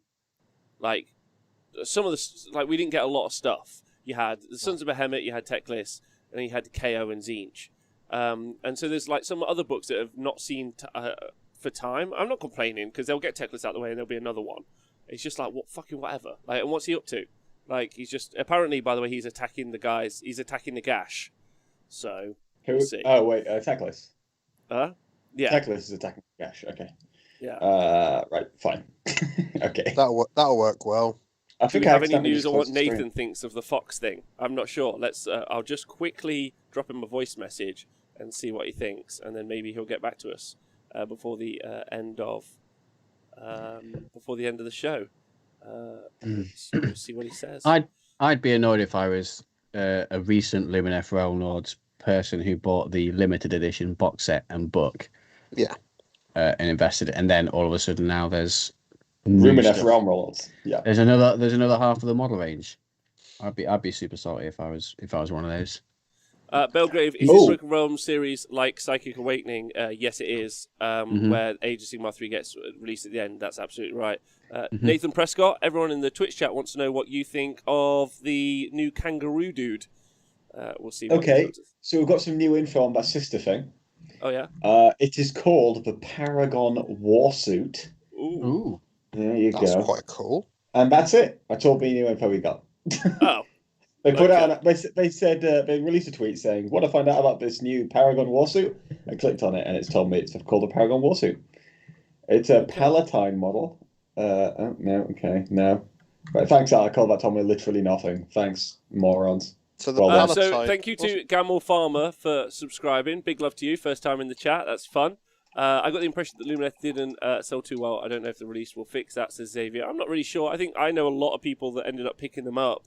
I think that, I mean, they look beautiful. Oh, let's quickly find out what Nathan Prescott thinks of this release, shall we? Daughters of Cain book. Daughters of Cain book. Oh, hold on. I can only do one thing at once. I haven't seen that. Apparently there's a new Daughters of Cain book. It's just a picture, yeah. They just put a picture up of a Daughters of Cain book. It's called Order Battletime Daughters of Cain. There you are. I can't remember when their one came out. You're earlier, no? It was mid-cycle. Oh, so there's some models. Oh, they got some endless spells. You got a heart being held by a gauntlet, a snake. Wow, what? And some swords floating around. So a new Daughters of Cain battle tome. Fascinating. They look quite good, actually. I like the dragon one, and I like the blades. They look sweet. What are Daughters of Cain like right now, Rob? What kind of a position are they in? It's still great. Still, I mean, they just had updates. They just had updates in the Marathi book, and now they're getting another update in their own battle tome as well. So coinciding, like, to condense them together. So that's pretty massive. Having endless spells is also really strong as well. That was always good. Wonder if there's going to be a terrain piece we'll see next. I'm not a massive fan of the sword thing. I think the blood looks really weird. It doesn't really look like blood. Because it's the way it's painted, I think, as well. I don't. Well, that and it's also pretty shit. It's so hard to see so much blood, man. So I'm gonna say something now. Like, I've been looking at a lot of like other 3D designers that do models. Like, these look at best fine. Like everyone's like, holy shit, that dragon. I'm like, it's like medium. Like, it's medium. Games Wokshop make okay models. That's what they make averagely good models at this stage. Oh, mate, it's such an opportunity. Yeah, I can't believe. No, honestly, hold on. Can I just say that, like, it's actually really shitty that, like, Daughters of Cain are getting another update again.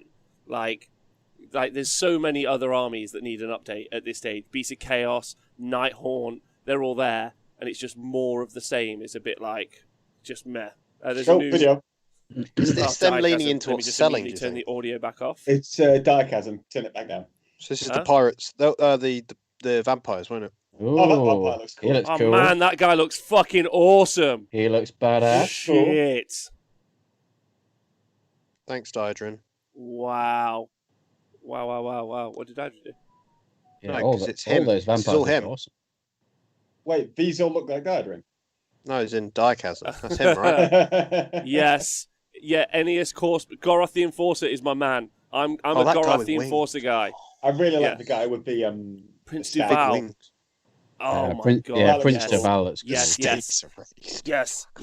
Yes. These look really cool. Yes. Vampires were in. Amazing box. 100% win. This is the win. gosh. This is 40,000 out of 40,000. Yeah. I'm never going to financially recover from this. I'm never going to financially recover from that. Come on, this is brilliant, right? Yeah, they look fantastic. That's exactly what I was wanting. Like, For yes. sake. Let's look at all of these in detail. The guy on the rock with the sword is perfect. Like, he's perfect. I really like the. I don't know. My favorite one is this mace dude with the staff. Yeah. He's. Yeah, he's great too. He's so good. Yeah. Right. So characterful. Like, all of them are fantastic. Like, if you were to pick the worst one, it'd still be a fantastic model. Did they Yeah. Know what I mention mean? what's being covered in Broken Yeah. Realms tech list? I don't know if they heard that. Holy shit, you can have one with wings. Yeah, so that's cool. A little character model with wings. These models are good, but such a shit game. I'll talk about Underworlds, yeah. But they look incredible, right? Like, Yeah, all they three look of those are fantastic. character models. Mm-hmm. Will they have like rules for AOS? Yeah, they always Cool. have a data. They always have a war scroll. Yeah. Nice. Yeah, normally, you it's like the leader, and then the unit have a war scroll separately as well. Now, So do we this think is- these are a kick-off for a new faction, or are they just 100%. a set? They're just a set. 100%. Yeah, the Grave Lords. There's going to be a whole Yeah. range, Nick. Whole range coming out. Yeah. Yeah, and these guys look outrageously good. Like, they Yeah. look great. The paint job really is done on them justice as well. Someone's done a fantastic job, especially on this one here, the dude with the red armor. Like, the armor on that is just so clean. Oh yeah. That makes me think of Blood Knights coming. Yeah, like, it does. updated Yeah. Blood Knights, because that's They look- exactly. But it's also exactly what I wanted from them narratively. Like, exactly. I've been talking about this on the Monday show loads. Like, I've been like super obsessed with like the idea that we're going to get like more Sylvanian, because some of the other factions are quite like it's all like so world ending. Like, it's like Alariel and the trees must plant and save all of the land, and like it's not really been rooted in like any sort of like story. And the vampires look like they're like far more like city based. You know, like they're not like floating in, or well, they might still be. They might not flying in a floating castle or whatever. You know, there's that more Bit kind of like bit more medieval, grounded, yeah. medieval vibe to them. Yeah, Hmm. yeah. So Vlad vibes. Yeah. Games Workshop do great models. Sometimes like this, they do great, and those endless spells looked average. Like I hate I think I'm pretty much ready to like throw in the towel. Burgermeister time, thank you for subscribing. I'm pretty much ready to throw in the towel and say Games Workshop make great models, and sometimes some of the best models out there, but they don't make the best models. Full stop. Period. End conversation. I don't think that's true anymore. Like it's No. as simple as that. So. This is so Warhammer Fantasy Battle. I mean, yeah, it's also Super Age of Sigmar. Like, both of them are both high fantasy games, obviously. If you don't think that, then obviously you don't understand what high fantasy is, because, tell you what, like, spells flying around and magic goblins is definitely not low fantasy, just FYI. The website has the armies that are going to be in the next Broken Realms book. That's really important. Lumineth Realm Lords, so we know that. Cities of Sigmar, that's exciting. Maggotkin and Nurgle, great. Flesh Eater Courts for you, Speckles, and Ocearch Bone Reapers will all be getting a War Scroll updates and maybe Great. new rules. That's quite a lot. That is quite a lot.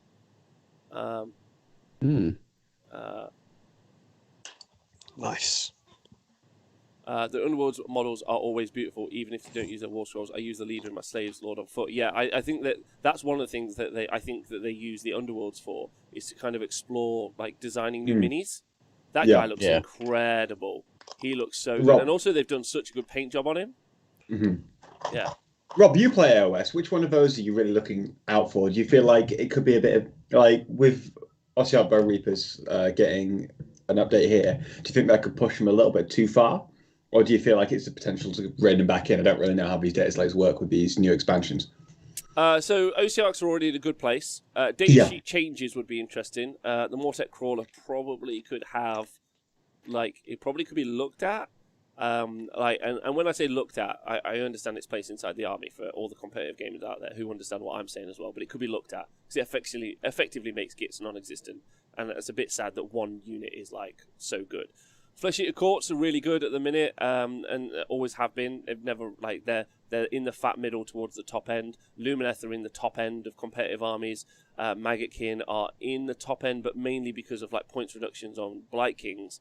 So them having an update. They also got an update in Wrath of the Everchosen as well. So this will be their second update. Beast Chaos players crying all over, and Cities of Sigmar getting an update is also quite interesting as well. You do have to remember that, like, because they got a little bit of an update. They got an update as well in the Marathi book, but I think a lot of these storylines or a lot of these Broken Realm books are going to orientate themselves around cities in In Age of Sigmar, they're not going to be like these just like random battles floating around. So this progressive story is going to be interesting. And Teclis is at the end of the day, he's attacking Nagash, which is why Flesh Eater Courts and Ossiarch Bone Reapers being involved in the story is quite interesting. Nagash now sits inside of the Ossiarch Bone Reapers, as opposed to he's still technically in the Legion of Nagash, but like with the update, because he's the Lord of Death, his army is the Ossiarch Bone Reapers. They're his army now, and all of his kind of attendants and whatnot are in there. So it'll be interesting to see this faction, the Grave Lords. So the vampires, when they do come out, Flesh Eater Courts don't really fuck with Nagash. They're too mental, so they don't really get involved. Nighthorn and Ossiarchs are kind of like tied to Nagash, so they're going to go out there and fight for him. Whereas Flesh Eater Courts aren't. Flesh Eater Courts aren't. Nighthorn and Ossiarchs are. And then the Grave Lords, it'll be interesting to see where they fit. They're more kind of like municipal death, I imagine. Like, they're kind of more the cities of Sigmar, but for death. Does that make sense? And that might replace Legions of Nagash, because that's almost like a Grand Alliance, all-in-capturing, kind of a bit of everything army, isn't it, currently? Yeah. I mean, I super into these models. They've like really got that like medieval, like European vibe on the weapons, like the maces, and the rapiers and stuff. I think that's super, like, which is really good, right? Because obviously the old world was just a complete rip of like the medieval world of old, and so like the heart with some Lovecraft lobbed in, yeah. Yeah, Hamlets of Horror is a great name, Owen. Yeah, I think that's going to be one. Oh yeah, Tommy Butters. If we got some sort of change off on, we got some mix up on the Black Coach, or it didn't say Nighthorn though. Nighthorn aren't getting an update in this one, which is a bit of a shame. So, which is interesting, Tom, because you asked the question of all of the ones that need an update. Nighthorn need them more than Flesh Eater Courts, need it more than Ossiarch Bone Reapers, and they're the ones that aren't getting an update, and that's rough. Yeah, I've got a bunch of Nighthorn back here that I need to do at some point, but yeah. I agree with Captain Brian Blood as well. Love how any one of these would be perfect as a hero in their own right. Yes, absolutely. And for kit bashing as well. Yeah, something Nick told me like months ago was like stuck with me so much. Where like he's like, why would I buy like one hero model for 25 quid or whatever Games Wokshop sell hero models for now? And I'm like, that's the correctest you've ever been about anything ever. No offense, Nick. You've probably been correct. Although after I did say that, I did go and buy most of the Death Guard heroes. Well, like that vampire set, that's a succubus and 2 archons, and then wings to make a demon prince with. It's just like that's just like quickly looking at some figures. You can kind of get that gauge from. So a question from Sircon. Did you notice the Swordmasters in the Lumineth video? Yes, there was also a bolt thrower as well. Oh, here we go. Come on, show me the Gravelord stuff. Warhammer Age of Sigmar. Good. Okay. Yes. And you wait, how are you suddenly 2 seconds ahead of me? What? I don't know. That's Yes, like 5 seconds ahead Okay, of me. I'm not It's listening. horrible. Yeah, fine. Cool. Oh, it looks like a wolf, dude. Yes. Is that a werewolf? Yes. Please. This video is really cool. Oh, it's some scratching stuff. This is thematic. What do you mean scratching Oh stuff? my god. So like yes. it's all scratched lines This is onto a very black cool. background. This is Vampire Hunters. engraving. That's the one. Oh. Vampire Hunters. Oh, so cool. Cursed City. Yes. Yes. Is this like that. is this going to be Warhammer Quest? Ooh. It'll be like their new. It'll be like their new box set, like with Vampire Hunters versus vampires. Yeah. Yeah, Warhammer Quest. Nailed it. Is that Oh, like I'm an into RPG? that. No, that's like a board game type of thing. Oh, cool. Love it. But it means 2 new factions, Tom. Most importantly, it means vampires and werewolves. Yeah, and it means vampire hunters. All in. By the way, Yeah. that video had me really excited. It was good, Yeah. right? That was really good. That's like the Gene Stealer cult one that you referenced. Yeah. It's already giving the characters a purpose. Yeah, like we Rather get than it. just kill shit, There's some despot king who's like ruling a city now, and I also like that. I like the vampires like taking over a city and being like taking it over. That's awesome. Who is in charge of the Goonhammer Twitter account because they're killing it? like immediately just drop a tweet that says "At last, an adventure in Milton Keynes," and the screenshot is just Warhammer Quest Cursed City. Yeah, I've spent a lot of time in Milton Keynes. That's fair. Well, they've probably got advanced knowledge of what's coming out though. Yeah. But Oh there's wow, like- wow, wow, wow, wow! Hold on, look at Oh, this models, guy. models. Look at that his hat. Look at his hat. I am all in That's- on this. That's a Mordheim Witch Hunter warband just waiting to Oh happen. yeah, Oh, yeah, he's yes. incredible for that. Oh my Yeah. Look at them gosh. stakes. The Yeah, stakes you have guys been hear it, raised, guys. Hello? Oh, Hello, hello, hello. Okay, my internet keeps dropping. It's very weird. This is the second time it's happened. Very strange. We Whatever. can hear you, bud. Good. So the models are just brilliant. Yeah, he has an underslung stake thrower. He does. He's got a rifle, and underneath it fires stakes. That's awesome. great. Oh, I'm so up for this. Yeah, Oh, yeah. man. This is the one. This has stolen the show. Like, absolutely stolen the show, right? Like, they're like, look at all these Lumineth. And I was like, whatever, fuck off. Like, this one guy.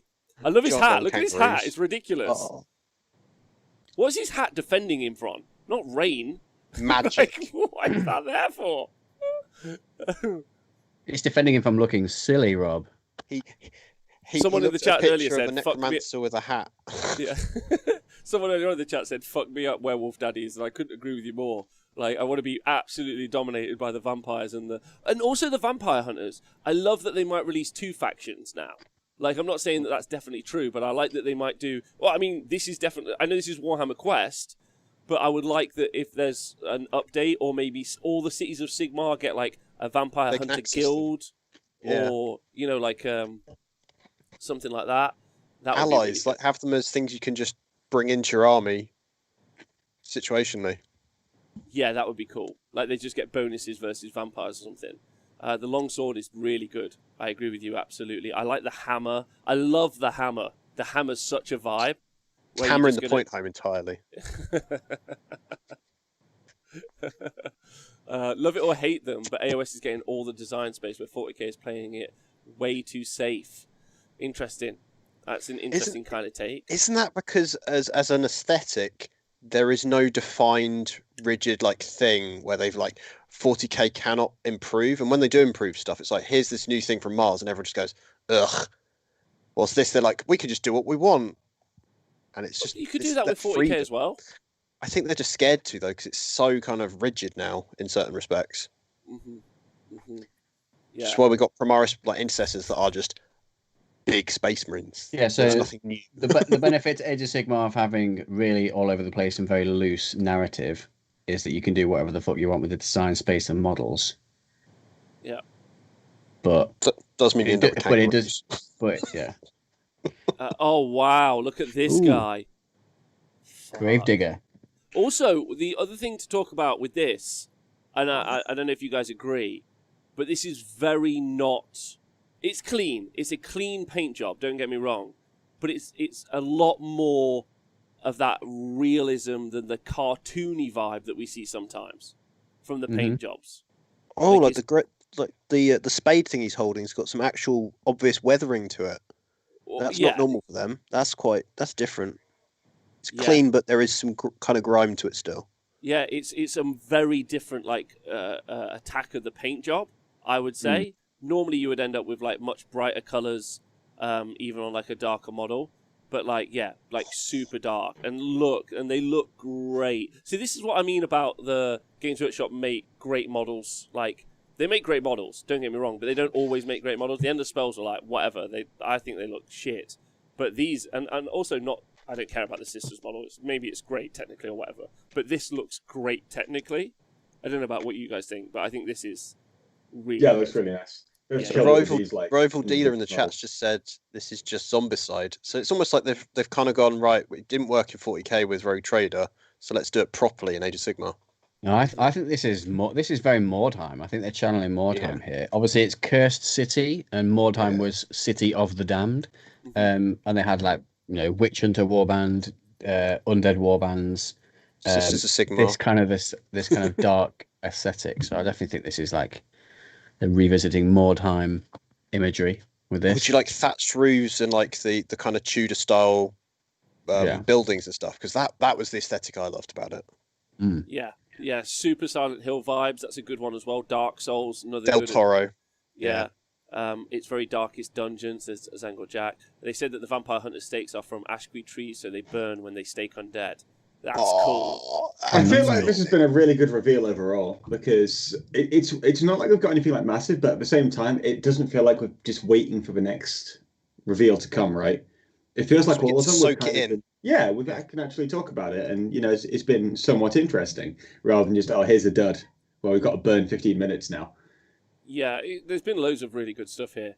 I wonder if we'll see a hint of the new Stormcast Chamber from these heroes. That's interesting.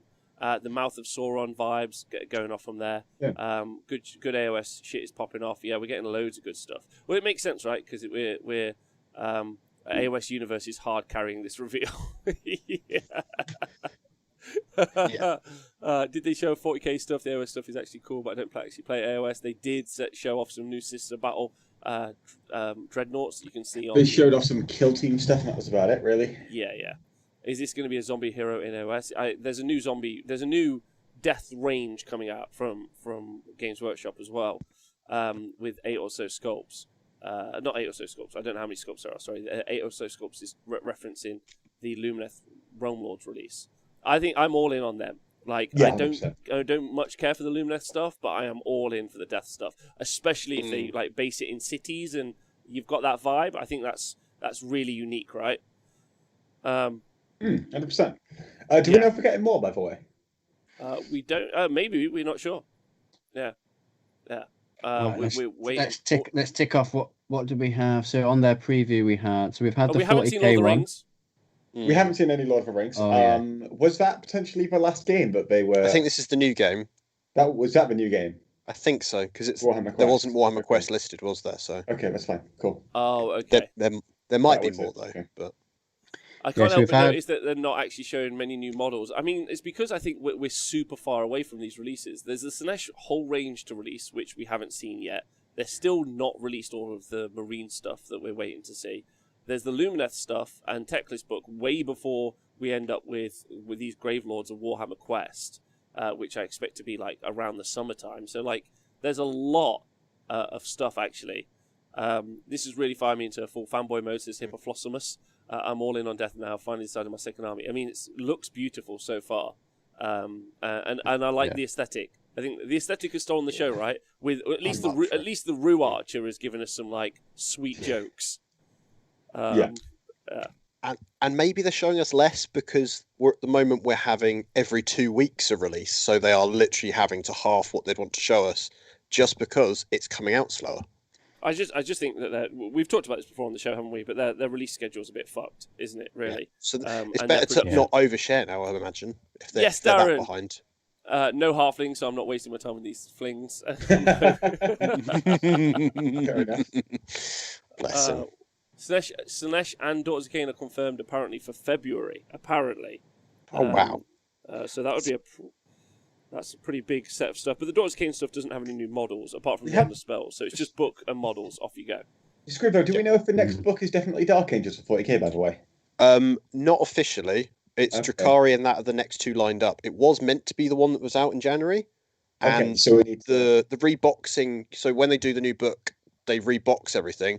That was last week's thing, was Dark Angels. So it looks like it still could be, but there's no reason for them to stick rigidly to that. Captain Brianblood says the Warhammer Quest game has its own website with lore and whatnot already. That's pretty good. So their own microsite. They must care about it then. They love making a microsite. Do they get a special budget, do you think, just for the microsite? So it's like, we've got to put that in because we get some extra money out of that. Yeah, absolutely. So in the preview article, it says the Daughters of Cain launch alongside with Sinesh, and they've already said it's launching in February. Okay, so that's fun. Fuck microsites, give me that FAQ. I agree with that wholeheartedly. Lumineth reveal, there is 6 models they only showed silhouette off, besides the one ruse, etc. they already showed during the week. That's quite a lot compared to the initial release. So it feels like the other half, so they split the book in 2. And so this seems like that's going to be the future for us right now. So if you're a Lumineth player, you're a 2-book player. If you're a Nurgle player, you might be a 3-book player because the new thing's got Nurgle in as well. Only 3 books. Wow, this game seems great. Just use the app. We need both to have it out. Never. Yeah, the Warhammer Quest stuff does look really good. I mean, I'm not going to get like. Hopefully, it's not limited edition. And it stays on the shelf for a while. Yeah.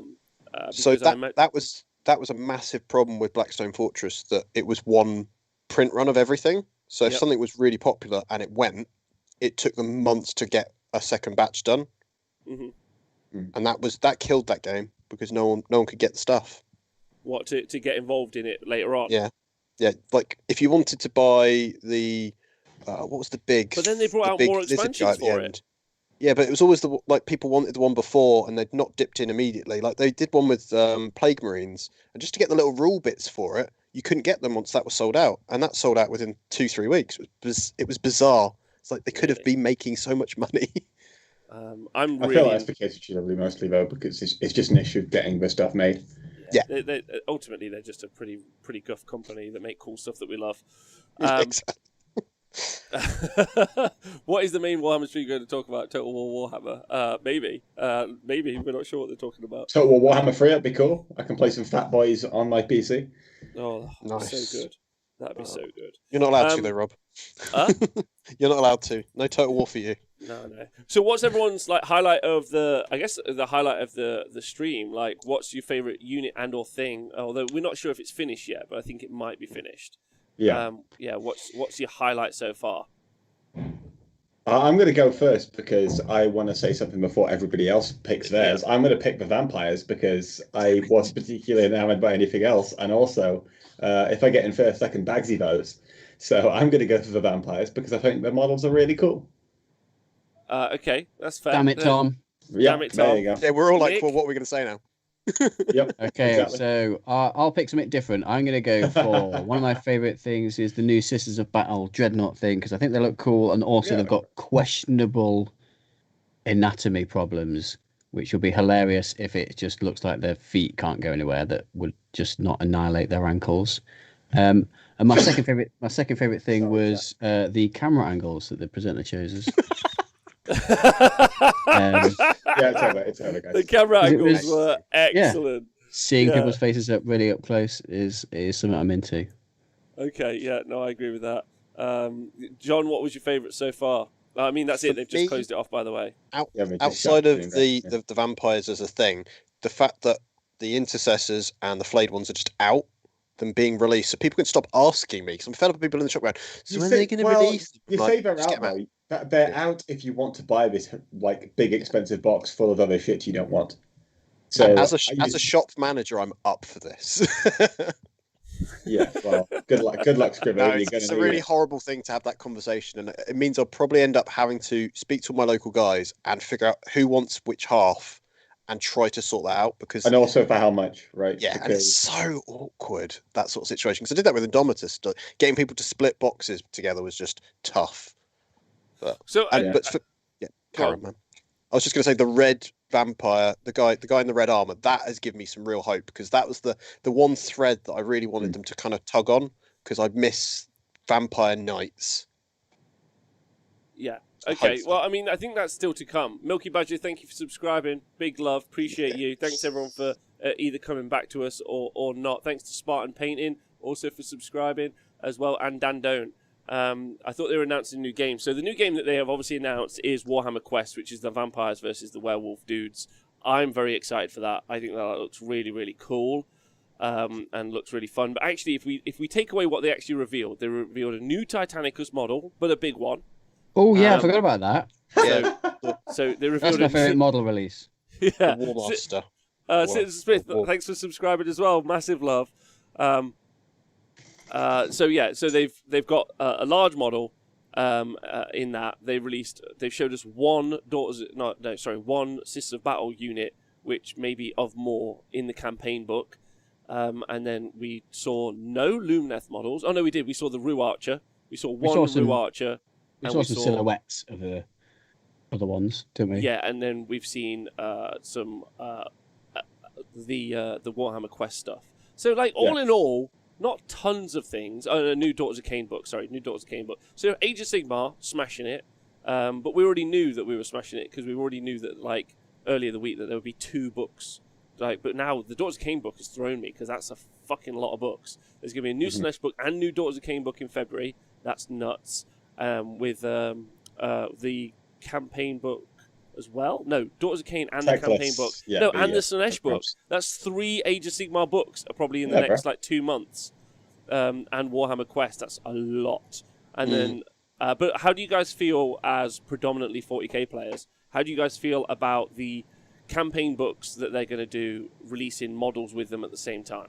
I can go on this one if I can, guys, because I feel really good about the 40k releases from this section because they announced absolutely fucking nothing, which means that I don't have anything else to learn for a while because the pace of books has been so high recently that it's been a little bit overwhelming.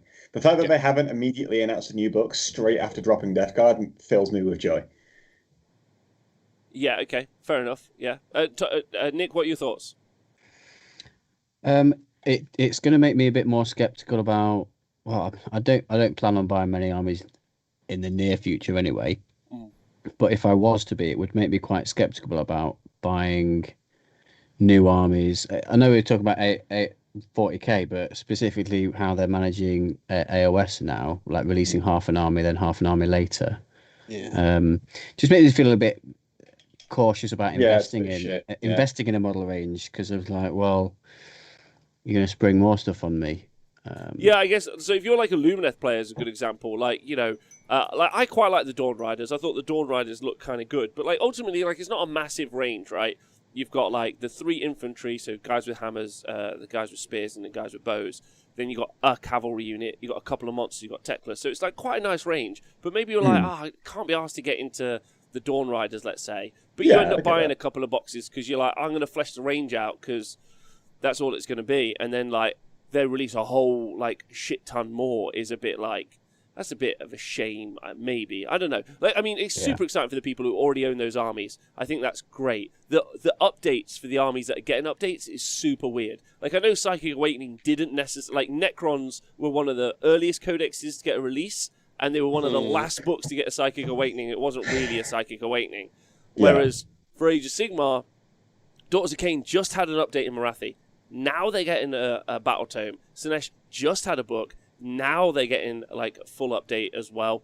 Like, so there's a lot to unpack there for those people. Beast of Chaos players, Nighthaunt players. There's a bunch of people who are like, "Where's my update?" And probably it's coming soon. And maybe it ties to like they're like, "Look, this is the way we wanted to tell the story." So the story is driven the release schedule, which kind of makes sense. But it does feel like it's a double update for some armies before you get to armies that really desperately need an update. I think is one of those important points. I get you. Sylvaneth, another good example, though they technically did have an update quite recently. It was just a really bad one. That's kind of another issue. Oh man, like when will Wood Elves ever be good? Because I really like the idea of like Wood Elves. You know what I mean? I really like the aesthetic, but I don't know. They always just seem like they're a bit uninspiring to play on the tabletop.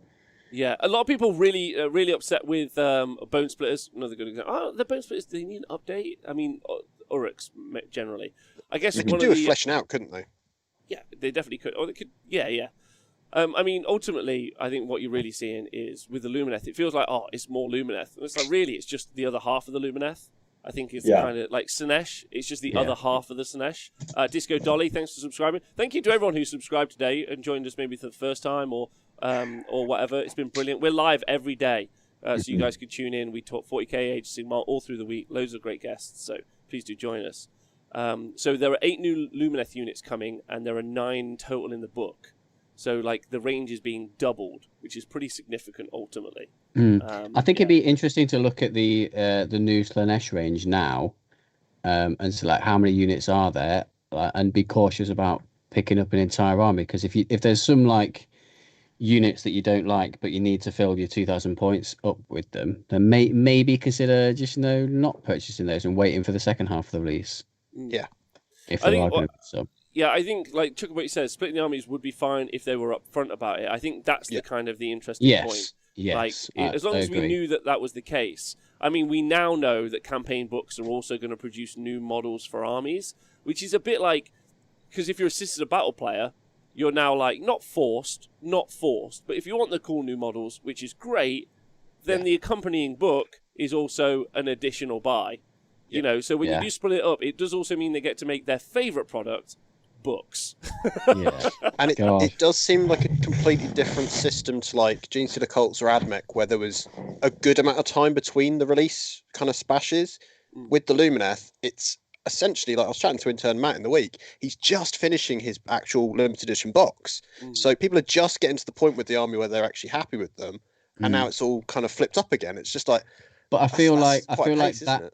I agree with that point, but I do feel like that the Lumineth release has been heavily affected by the pandemic, and I don't think they necessarily planned their releases to be that close. It was just it just happened. But ultimately, they have split armies up now. This is a plan.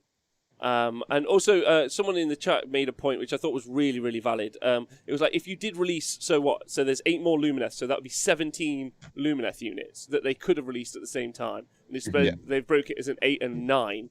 Someone said that would be overwhelming, which is a good point. Which is a good point. Maybe it would be overwhelming, and maybe it really helps them, like, in a design capacity. They're like, look, lads, you're working on Lumineth now. To sculptors, design, go nuts, and they design tons of stuff, and they're cool. Like this, we'll release this half first, and we'll do this half next. You know, you end up with maybe it saves them time with the design cues and the the conversation. Maybe it's more useful for them productivity wise. So there's something other than nefarious business. Maybe that means you actually buy more as well. So imagine like you've bought into the Lumineth, you've gone right. I'm going to, like you said, you buy all the cavalry just to fill in a gap. You're buying those cavalry, you'll then buy the new cavalry, whilst if they've been released together, you might have picked one over the other. So this way they're actually getting us all maybe buying more. Yeah.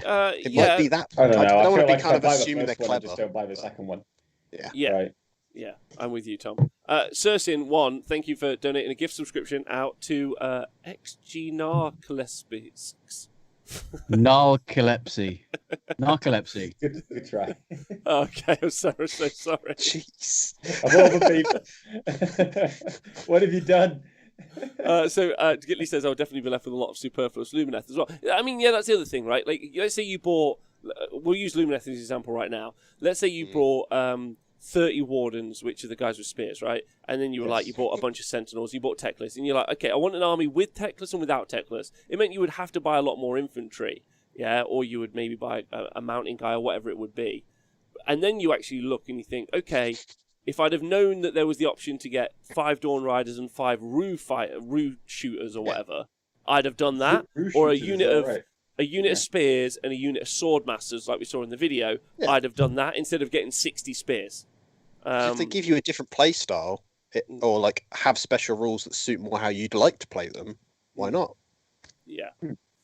Well, I mean, it's worth it trying to hear Rob pronounce names. Appreciate you. But I mean, Voidoi makes a good point. Just ignore new releases for half a year until they make sure you're not missing half. I think that's a good point as well. But yeah, I think it's an interesting new kind of paradigm we're in, and it's going to be interesting to think for us all individually how we're going to purchase stuff. It doesn't mean like I'm not trying to make it nefarious. I'm just trying to think. No, it's about being self-aware and not just splurging. You know what I mean? Yeah. And have a cool off. and ultimately, the thing that is also true is that it does mean that we are just buying more books, which is their main focus, right? More books all the time, more books. Which for Age of Sigmar stuff, like the Marathi narrative, was actually genuinely excellent. And so I'm really hoping the 40k campaign book is just as good. Well, if it's anywhere like the first Vigilus book had 40k campaign book to it, that really sorry? had like chunk to it. What are we talking about? Sorry. So the new campaign book, the one about trying to turn Metallica into a plague kind of. I've not seen this. What do you? Yeah, they have. You have the last time. So the 40k campaign book we talked about last time. You were there for the show, but it's fine. Don't worry. I can't talk about it. Like, can someone give me a link or something? Yeah, we will do. Absolutely. But they announced a campaign book where Death Guard were invading the Forge World Metallica. Yeah, and it would have Death Guard rules in it, and it would have mechanical. It's not been released rules in yet. It's not No. been released yet, and System of Battle rules in. That's what John's talking about, right, John? Yeah. Yeah. So if Still that nothing. takes the approach that Vigilus as the first of that two-parter had so much in it, not just data sheets, but it had extra rules, lots of flavorful things you could read. It felt like you're actually buying a thing that you could actually sit and just read. Whilst the Psychic Awakening books, I think I looked at the rules and then that was it. I didn't really bother with any of the bits because they were getting thinner as well, it felt. Same. Yeah. Yeah. Okay, I think, and also not forgetting that more than likely the Age of Sigmar rules, like the 40k rules, are probably going to go to a non-digital version as well. So it will just be by the books. Let's go by the book. Yeah. You got to buy the book physically, which is an issue at the minute. Like Serkon is saying, like his country's locked down, so I'm not certain they can even get books. So that campaign book for his new Sisters unit is not really possible. Which is, I don't know. Yeah, like there's lots to unpack there ultimately. Yeah, I mean, and like I think, and that's why they need to get their digital products in order, in my opinion, because like John just said, like, and like the campaign books that came out, like the Psychic Awakening ones, they had like a few pages which was relevant to you. So why should you spend 30 quid on 4 pages of text if that's all you want it from? So what you're going to do is get a photograph from your mate, and they're not making any money from you.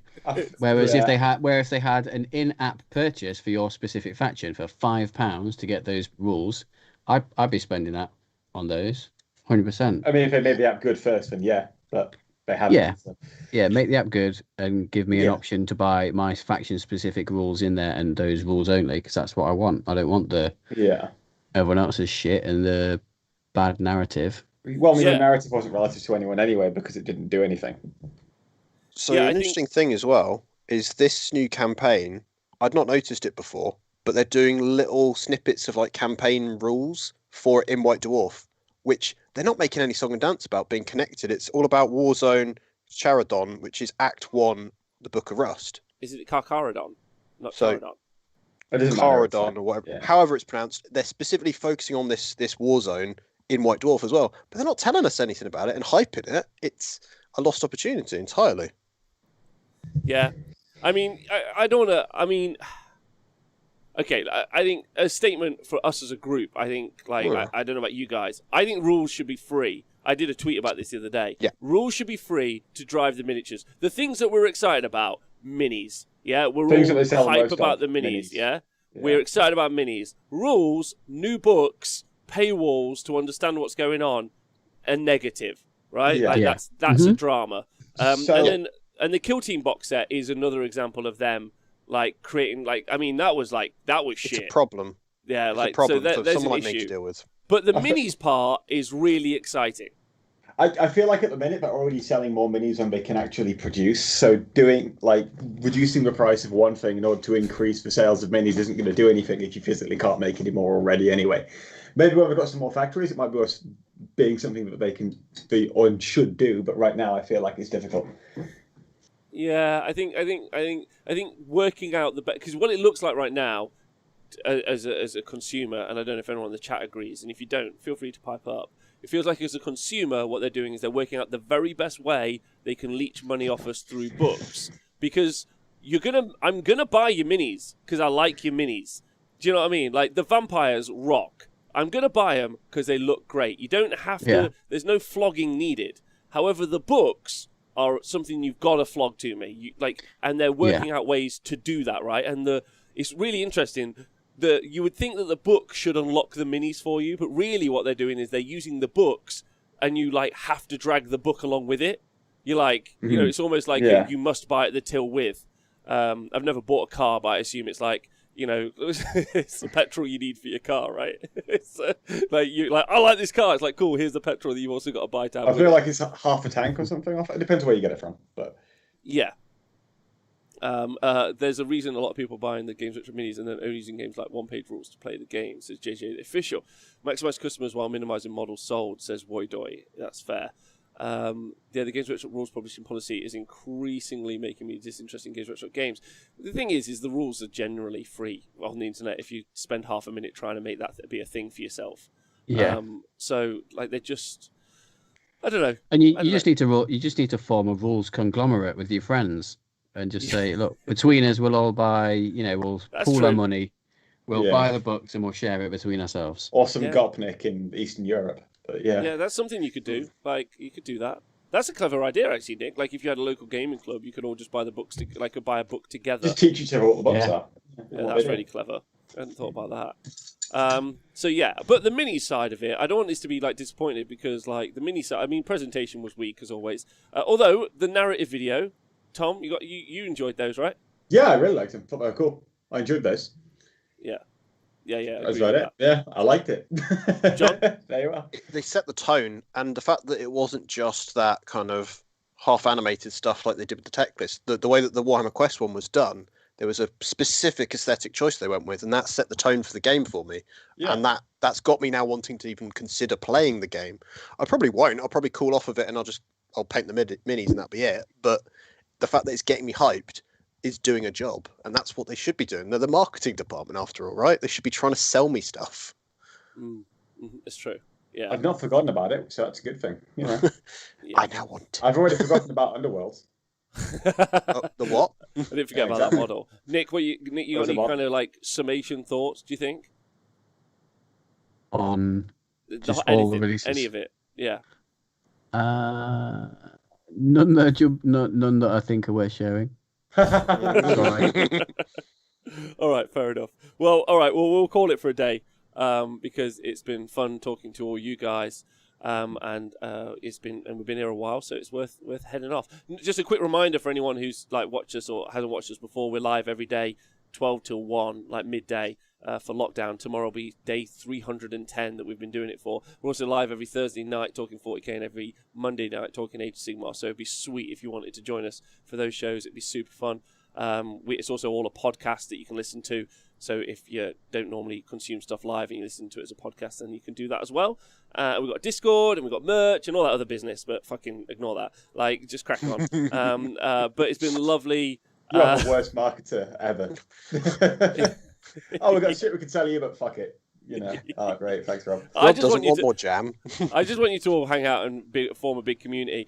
My special thanks to Nick, Tom, and John for like such a great conversation over the past 3 hours. Thanks to you guys. Appreciate you loads. Yeah, thanks to you as well, Rob. Thanks for hosting the show. It's good fun. Thanks for having me, guys. Good You guys are great. And thanks to the Twitch chat as always. Thanks to everyone who subscribes. Thanks to everyone on the Honest War Gamer Patreon. Couldn't survive without you. You guys are brilliant.